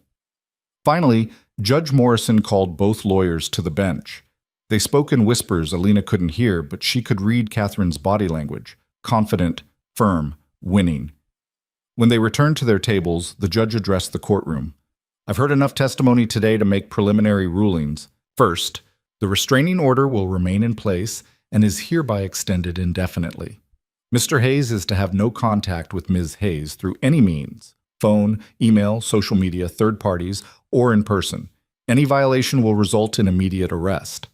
Marcus half stood. "Your Honor, that's—" "Sit down, Mr. Hayes, or I'll have you removed from my courtroom." Judge Morrison's voice could have frozen water. "Second, I'm granting Ms. Hayes' petition for divorce. This case will proceed to trial, where we will address asset division and any criminal charges that may arise from the evidence presented today." "Criminal charges?" Kreese sputtered. "I'm referring this matter to the district attorney's office for review. The evidence of domestic violence is substantial, and it's not my place to decide if criminal prosecution is warranted, but I believe it merits investigation." The judge looked directly at Marcus.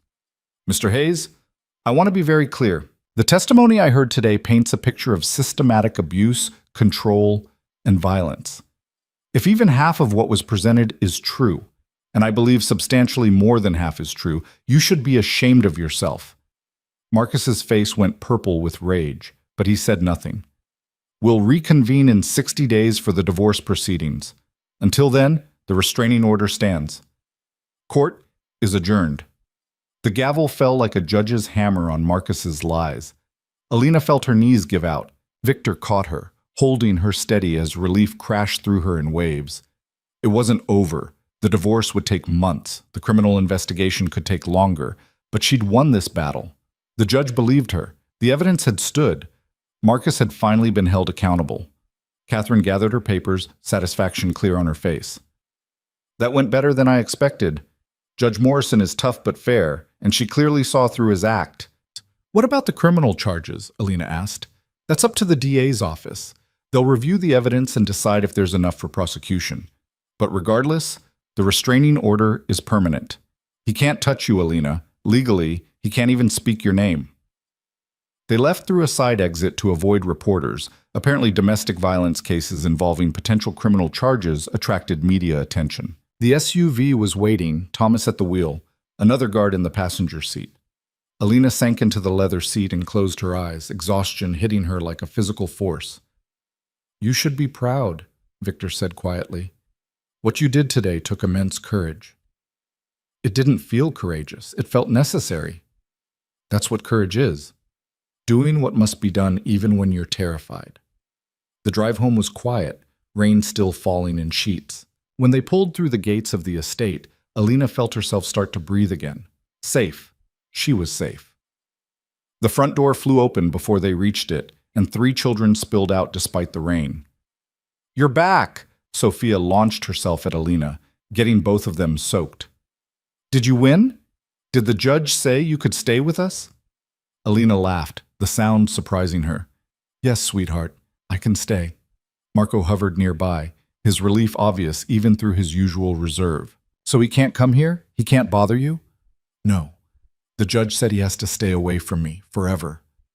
"Good." Isabella's voice was fierce. "Because if he didn't, I was going to have to do something about it myself." Victor's hand landed on his daughter's shoulder. "No, you weren't. But I appreciate the sentiment." They went inside, dripping water on the marble floors. Mrs. Chen appeared with towels and hot chocolate, and a warmth in her eyes that spoke louder than words. That night, after the children were in bed and the house had settled into quiet, Alina found herself back in the library. She picked up the book she'd been reading weeks ago, before everything exploded, and tried to focus on the words. She couldn't. Her mind kept replaying the courtroom, Marcus's lies, the judge's verdict. She'd won. She was free. But the weight of it all sat heavy on her chest. Can't sleep? Alina looked up to find Victor in the doorway, 2 glasses of whiskey in his hands. He offered her one. "I don't really drink," she said. "Tonight you should." She took the glass, and they sat in comfortable silence, the only sound the rain against the windows and the occasional crackle from the fireplace someone had lit. "Thank you," Alina said finally, "for everything. The lawyers, the security, the protection. I could never have done this without you." "Yes, you could have. It would have been harder, taken longer, but you would have found a way. That's who you are." "You don't know that." "I do." Victor's eyes met hers over his glass. "You survived Marcus. You survived the streets. You chose to live when dying would have been easier. That's not weakness, Alina. That's the strongest thing I've ever seen." Alina felt tears prick her eyes. "I don't feel strong." "Strength isn't about feeling strong. It's about keeping going when you feel weak."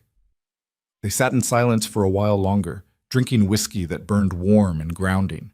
Outside, the storm raged, but inside, Alina felt something she hadn't felt in years. Peace. The next morning, Alina woke to find Sophia curled up next to her in bed, Mr. Hoppy clutched in her small arms. The little girl must have crept in during the night, seeking comfort or offering it. Alina wasn't sure which. She brushed hair from Sophia's forehead gently, watching her sleep. This child who'd lost her mother, who had nightmares and fears, and a hole in her heart that nothing could completely fill, but who still loved fiercely, trusted deeply, and believed in happy endings. Alina wanted to be worthy of that trust. Downstairs, she found Catherine's name on the caller ID of her phone, along with a voicemail. She listened to it while making coffee, her heart rate picking up. "Alina, it's Catherine. Good news. The DA's office has decided to pursue charges against your ex-husband. Domestic battery, false imprisonment, and financial abuse. The case will go to trial in about 6 months. I know it's not over yet, but this is significant. Call me when you get this." Alina set the phone down carefully, her hands shaking. Criminal charges. Marcus could go to prison. Not just lose in divorce court, not just be forbidden from contacting her, actually face consequences for what he'd done. The front door opened and Victor came in from his morning run, sweaty and breathing hard. He stopped when he saw her expression. "What happened?" "The DA is filing criminal charges. Battery, false imprisonment, financial abuse." Victor's face showed no surprise, only satisfaction. "Good. It's about time. He could go to prison. He should go to prison. What he did to you was criminal. Now the law is finally recognizing that." Alina sank into a kitchen chair. "I should feel happy, relieved, but I just feel tired." Victor poured himself water from the sink. "That's normal. You've been fighting for weeks, living on adrenaline and fear. Now that the immediate threat has passed, the exhaustion catches up." He leaned against the counter. "Take today for yourself. Rest. The children are in school. I have meetings, but nothing urgent. Just breathe." It sounded simple. It wasn't, but Alina tried. She took a long bath, read in the library, helped Mrs. Chen with dinner prep just because it was soothing to chop vegetables, and listened to the older woman's stories about her grandchildren. When the children came home from school, normalcy returned. Homework and snacks and Sophia's endless chatter about a boy in her class who could burp the alphabet. Marco showing Alina a drawing he'd made in art class, a surprisingly good sketch of the gardens.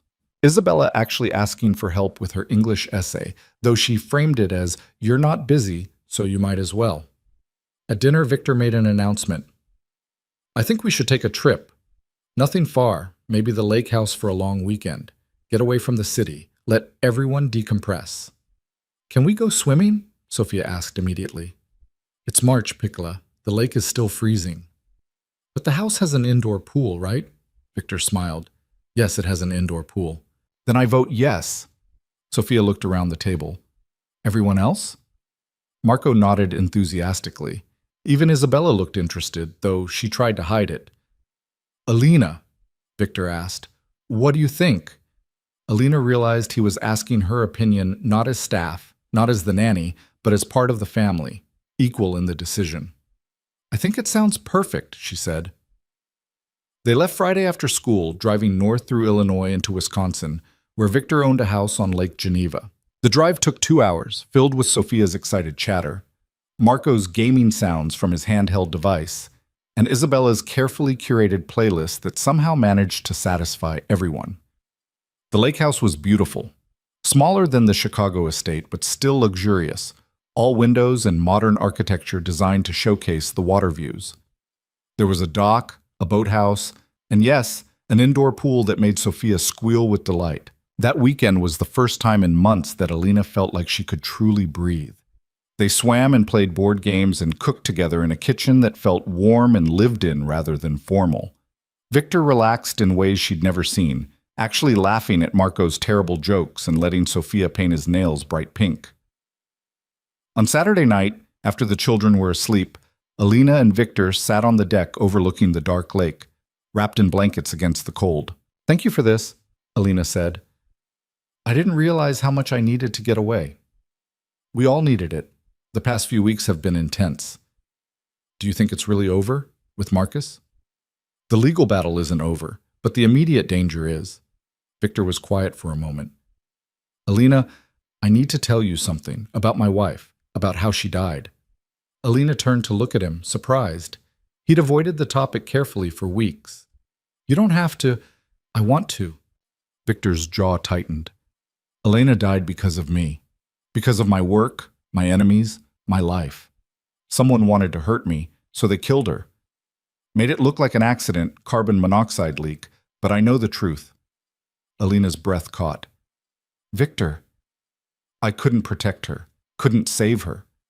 And I've spent 2 years trying to protect our children from the same fate, building walls and hiring security and isolating us from the world. He looked at her. And then you appeared. This woman I couldn't save but could give a second chance. And watching you fight, watching you refuse to be a victim anymore, it reminded me that survival isn't just about walls and guards. It's about choosing to live despite the danger. I'm not sure I'm the best example of choosing to live. I was literally dying when you found me. But you took my hand. You got in the car. You're still here, still fighting. That's choosing life, Alina. They sat in silence, the weight of shared trauma settling between them like understanding. I'm afraid, Alina admitted, that this is temporary, that I'll wake up and be back on that sidewalk or back with Marcus, and all of this will have been a dream. It's not a dream, and you're not going anywhere. Victor's voice was firm. You're part of this family now, legally, emotionally, in every way that matters. The children need you. He stopped, something vulnerable crossing his face. We all need you. The words hung in the cold night air, meaning more than they said. Alina pulled her blanket tighter, her heart doing something complicated in her chest. This man who'd saved her, who'd given her purpose and protection and a reason to keep breathing, he needed her too.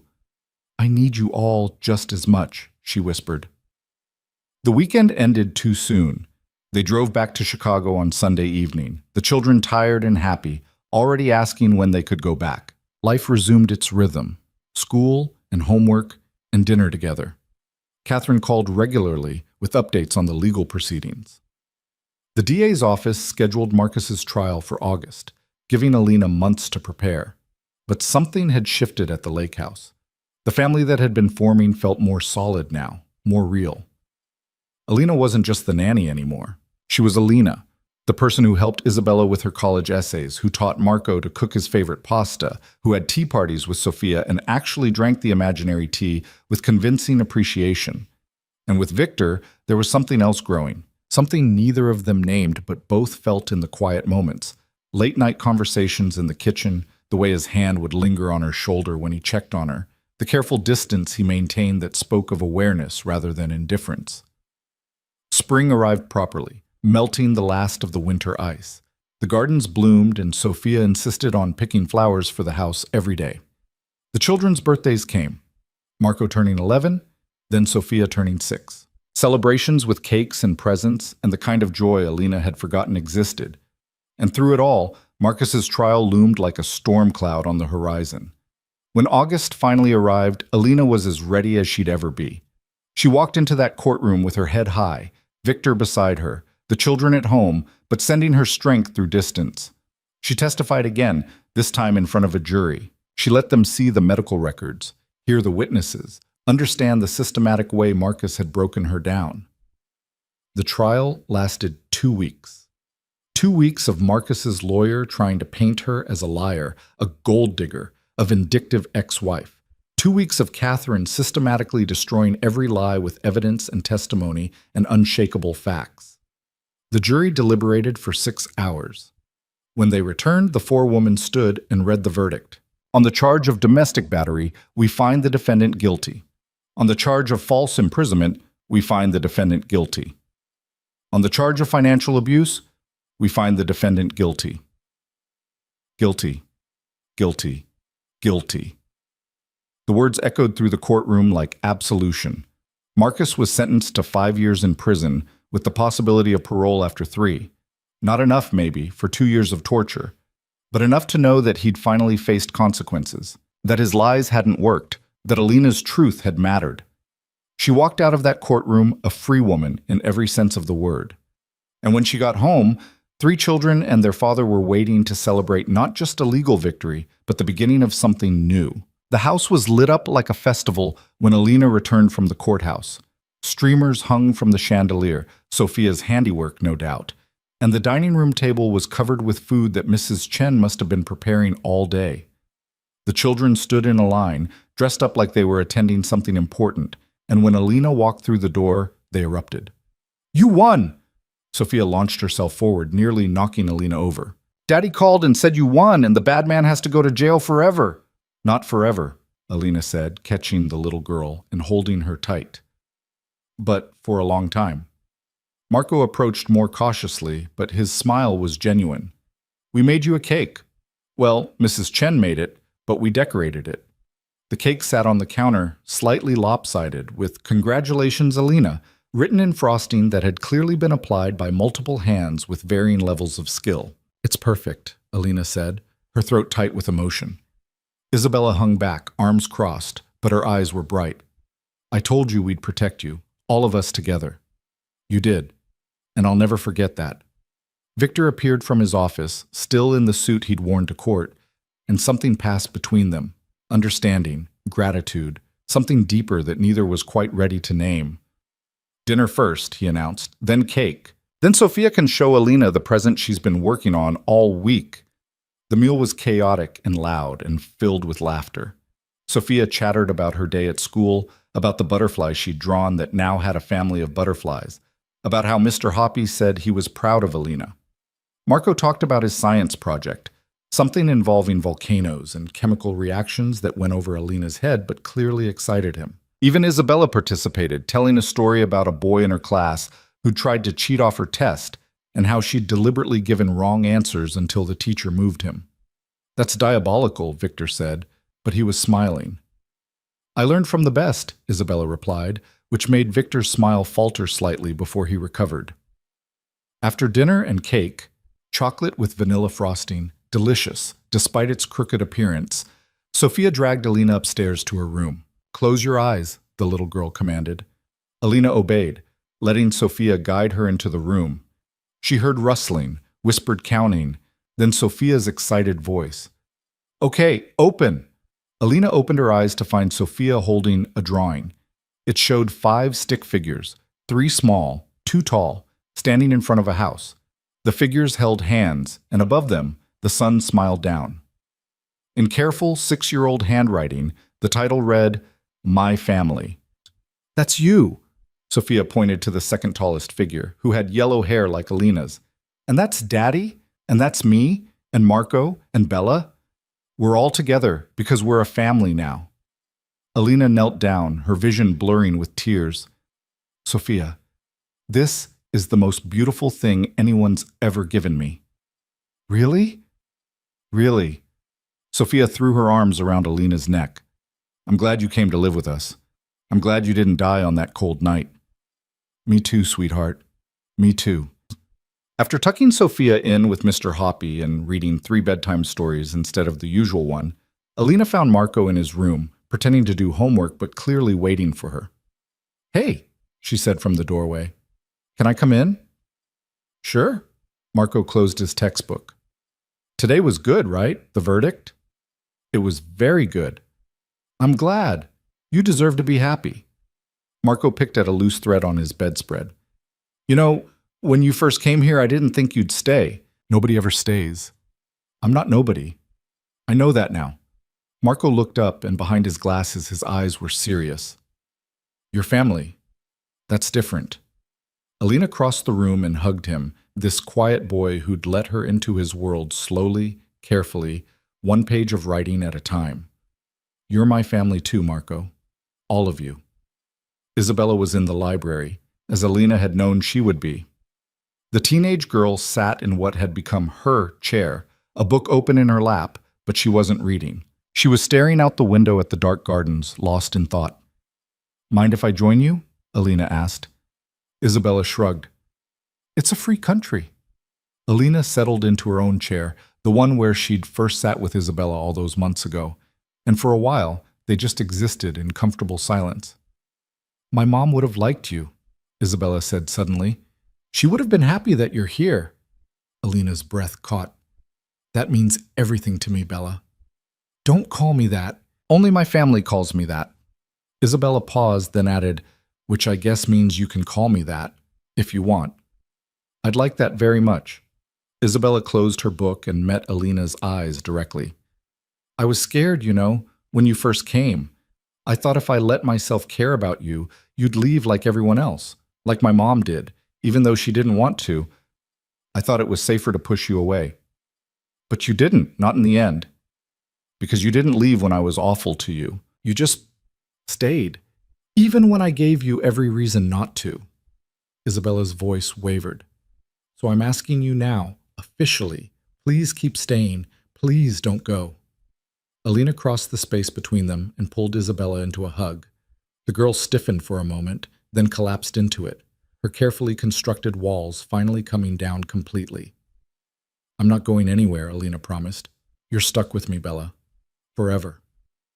"Good," Isabella whispered against her shoulder. "Because we need you." When Alina finally made it back downstairs, exhausted but full in a way she'd never been before, she found Victor waiting in the kitchen with 2 glasses of wine. "I thought you could use this after your day," he said, offering her a glass. They moved to the living room, settling onto the couch in front of the fireplace. Outside, the Chicago night sparkled with city lights, but inside everything was warm and safe.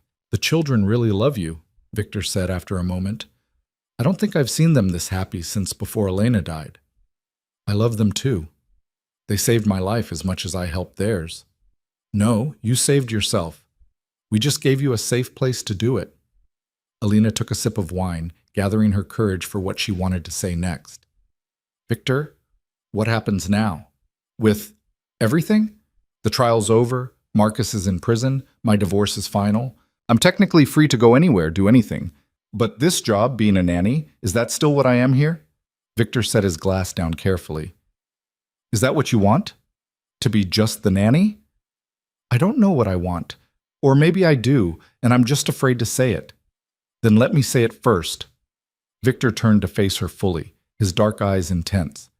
"When I found you on that sidewalk, I saw someone who reminded me of myself, lost, broken, ready to give up. I thought I was saving you, but the truth is you saved me too. You brought light back into this house, gave my children something to believe in again, showed me that life could be more than just surviving." Alina's heart pounded in her chest. "Victor, let me finish. These past months, watching you heal, watching you fight, watching you become part of this family, somewhere along the way, you stopped being just the woman I rescued and became someone I can't imagine living without. And I know it's complicated. I know the power dynamic is strange. I know I'm your employer and you might feel obligated, but I love you," Alina interrupted, the words spilling out before she could stop them. "I love you and I love your children and I love this life we've built together. Not because you saved me or because I feel obligated, but because you're good and kind and you see me, really see me, and make me want to be brave enough to deserve it. Victor stared at her for a long moment. Then he smiled, really smiled, in a way she'd never seen before. I love you too, Alina. I have for a while now. I was just afraid to say it, afraid it would scare you away or make you think I had ulterior motives. The only thing that scares me is the thought of losing this, of losing you and the children and this family we've become. Then don't lose it. Stay. Not as an employee, not as someone who owes me anything, but as someone who chooses to be here, as someone who belongs. Alina set her wine glass down and took Victor's hands in hers. I choose this. I choose you. I choose all of it. Victor leaned forward, hesitating just before their lips met, giving her one last chance to pull away. But Alina closed the distance, kissing him with all the emotion she'd been holding back for months. Gratitude and love and hope and the bone-deep relief of finally being seen, being chosen, being home.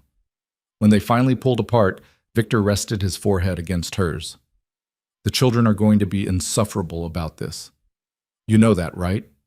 Alina laughed. Sophia's probably already planning the wedding.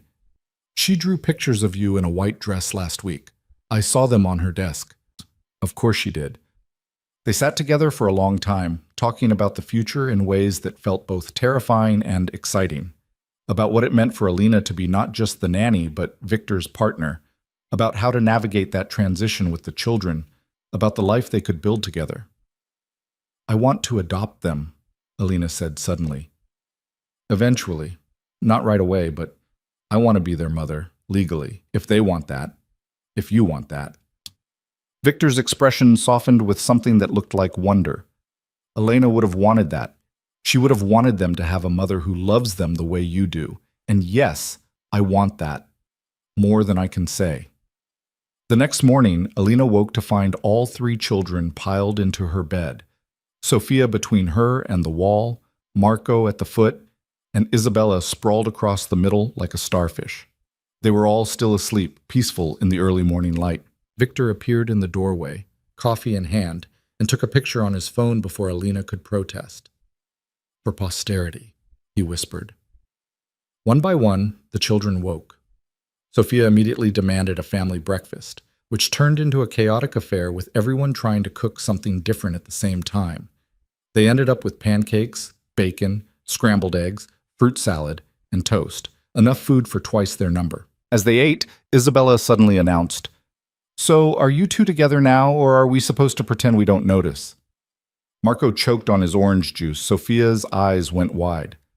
"Bella," Victor said warningly. "What? I'm just asking what we're all thinking." Alina and Victor exchanged glances.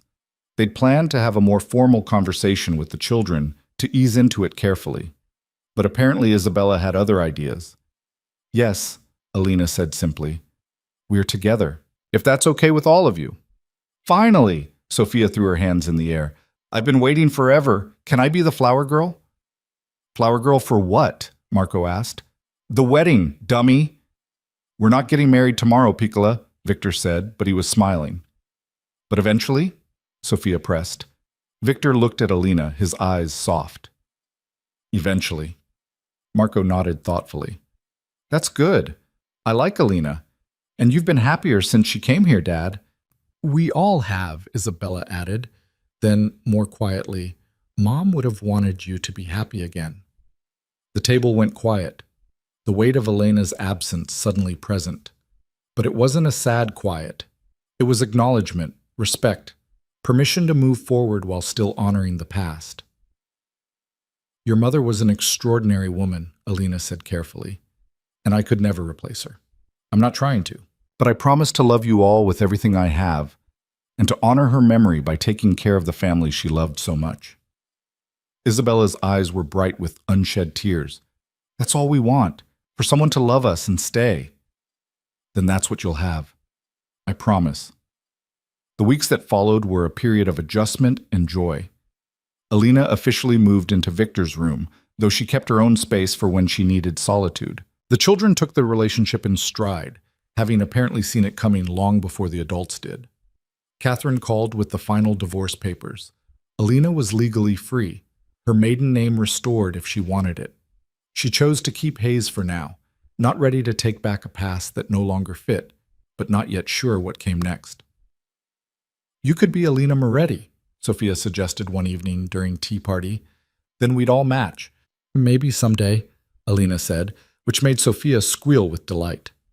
Fall arrived, bringing with it new routines. Isabella started her freshman year of high school, nervous in ways she'd never admit. Marco joined the robotics club and discovered a passion for engineering.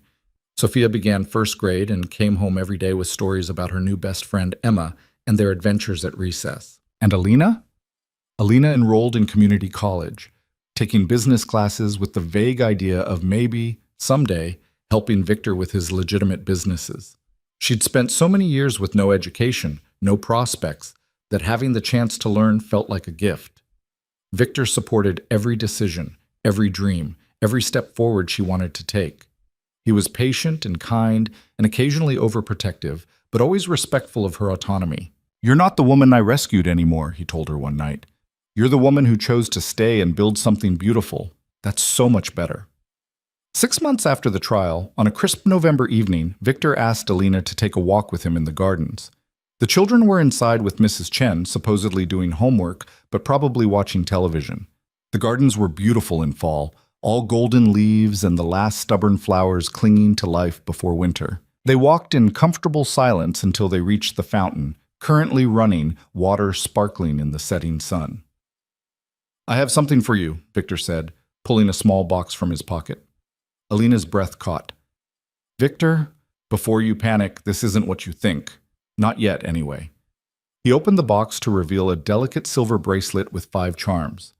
3 small hearts, 1 slightly larger heart, and a single star. "The children helped me pick it out," Victor explained.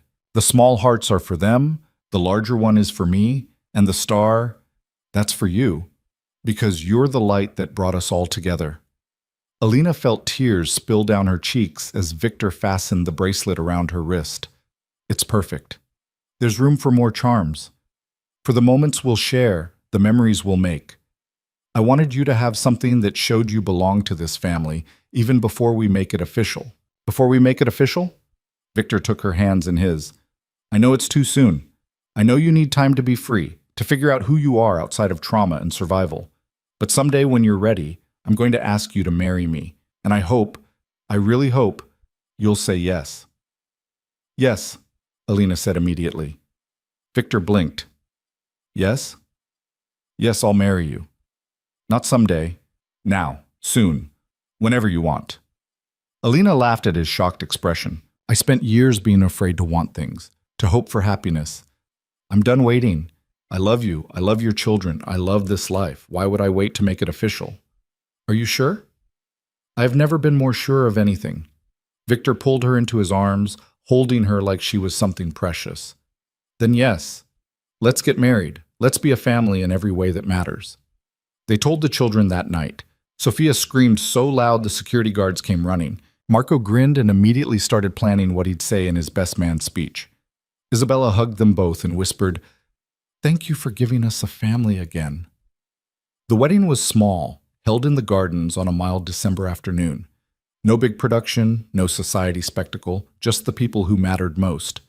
Catherine attended, as did Mrs. Chen and Thomas, and a few others who'd become important in their lives. The children stood with them, Sophia tossing flower petals with enthusiastic abandon, Marco and Isabella flanking them like guardians. Alina wore a simple white dress, her mother's ring on a chain around her neck, and the bracelet Victor had given her on her wrist. She carried a bouquet of winter roses that Sophia had helped pick out. Victor wore a suit that made him look like he'd stepped out of a magazine, but it was his expression that took Alina's breath away. Pure love, pure joy, pure certainty. The ceremony was short, officiated by a judge who owed Victor a favor and asked no questions about the quickness of it all.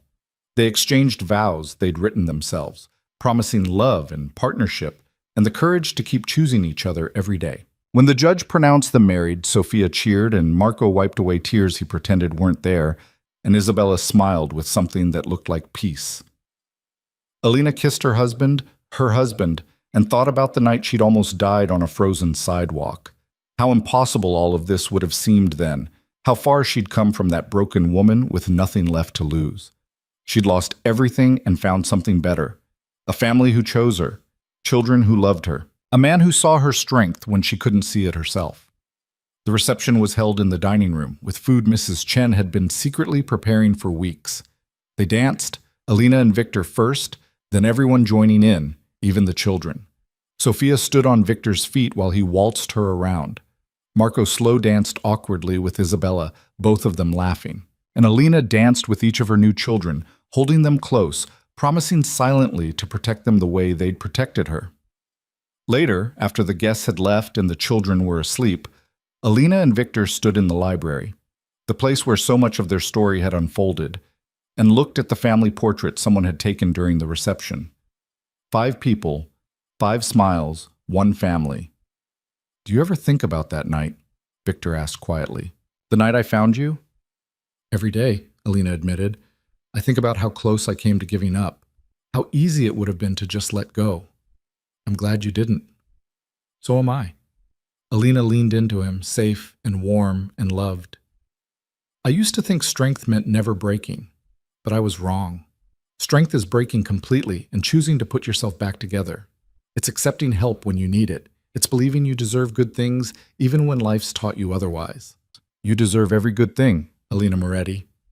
The name still felt strange, but good, like trying on a new identity that actually fit. "We deserve this," she corrected. "All of us. After everything we've been through, we deserve happiness." Victor kissed her forehead, her cheeks, her lips. "Then let's be happy.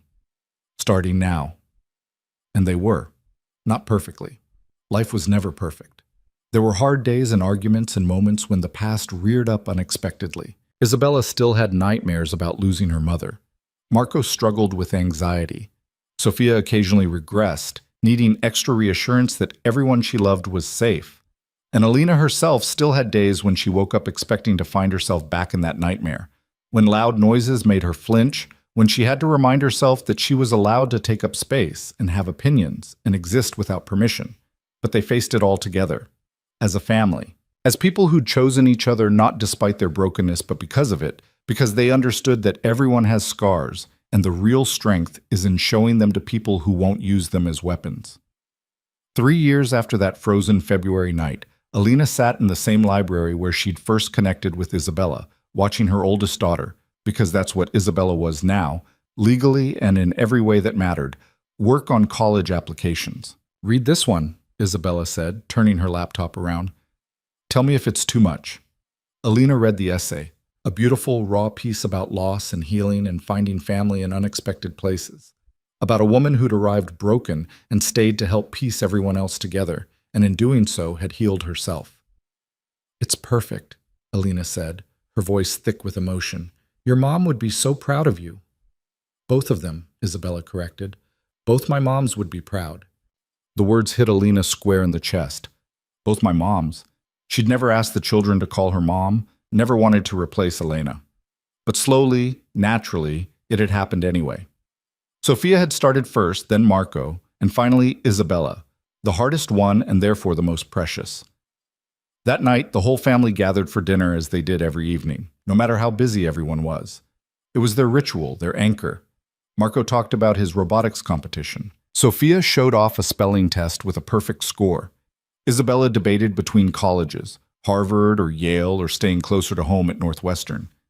"You should go where you'll be happiest," Victor said. "Distance doesn't change family." "I know, but I also know I don't want to be too far away. You guys are annoying, but you're my annoying people." After dinner, after homework and bedtime stories and the familiar routines that made up their life, Alina stood in the doorway of each child's room and watched them sleep. These beautiful, brave children who'd let her into their hearts, who taught her that love didn't have to hurt, that family was about choice as much as blood, that broken things could become stronger in the mending. She found Victor in their bedroom, already in bed, reading a book and looking deliciously domestic. 3 years, she said, climbing in beside him. "It's been 3 years since you found me. Best decision I ever made. Stopping on that street? Offering you my hand." Victor set his book aside and pulled her close. "Everything good in my life now traces back to that moment. You gave me my children back. gave me hope, gave me love I thought I'd never have again. We gave each other those things, Alina corrected. That's how family works. They lay in comfortable silence, listening to the sounds of the house settling around them.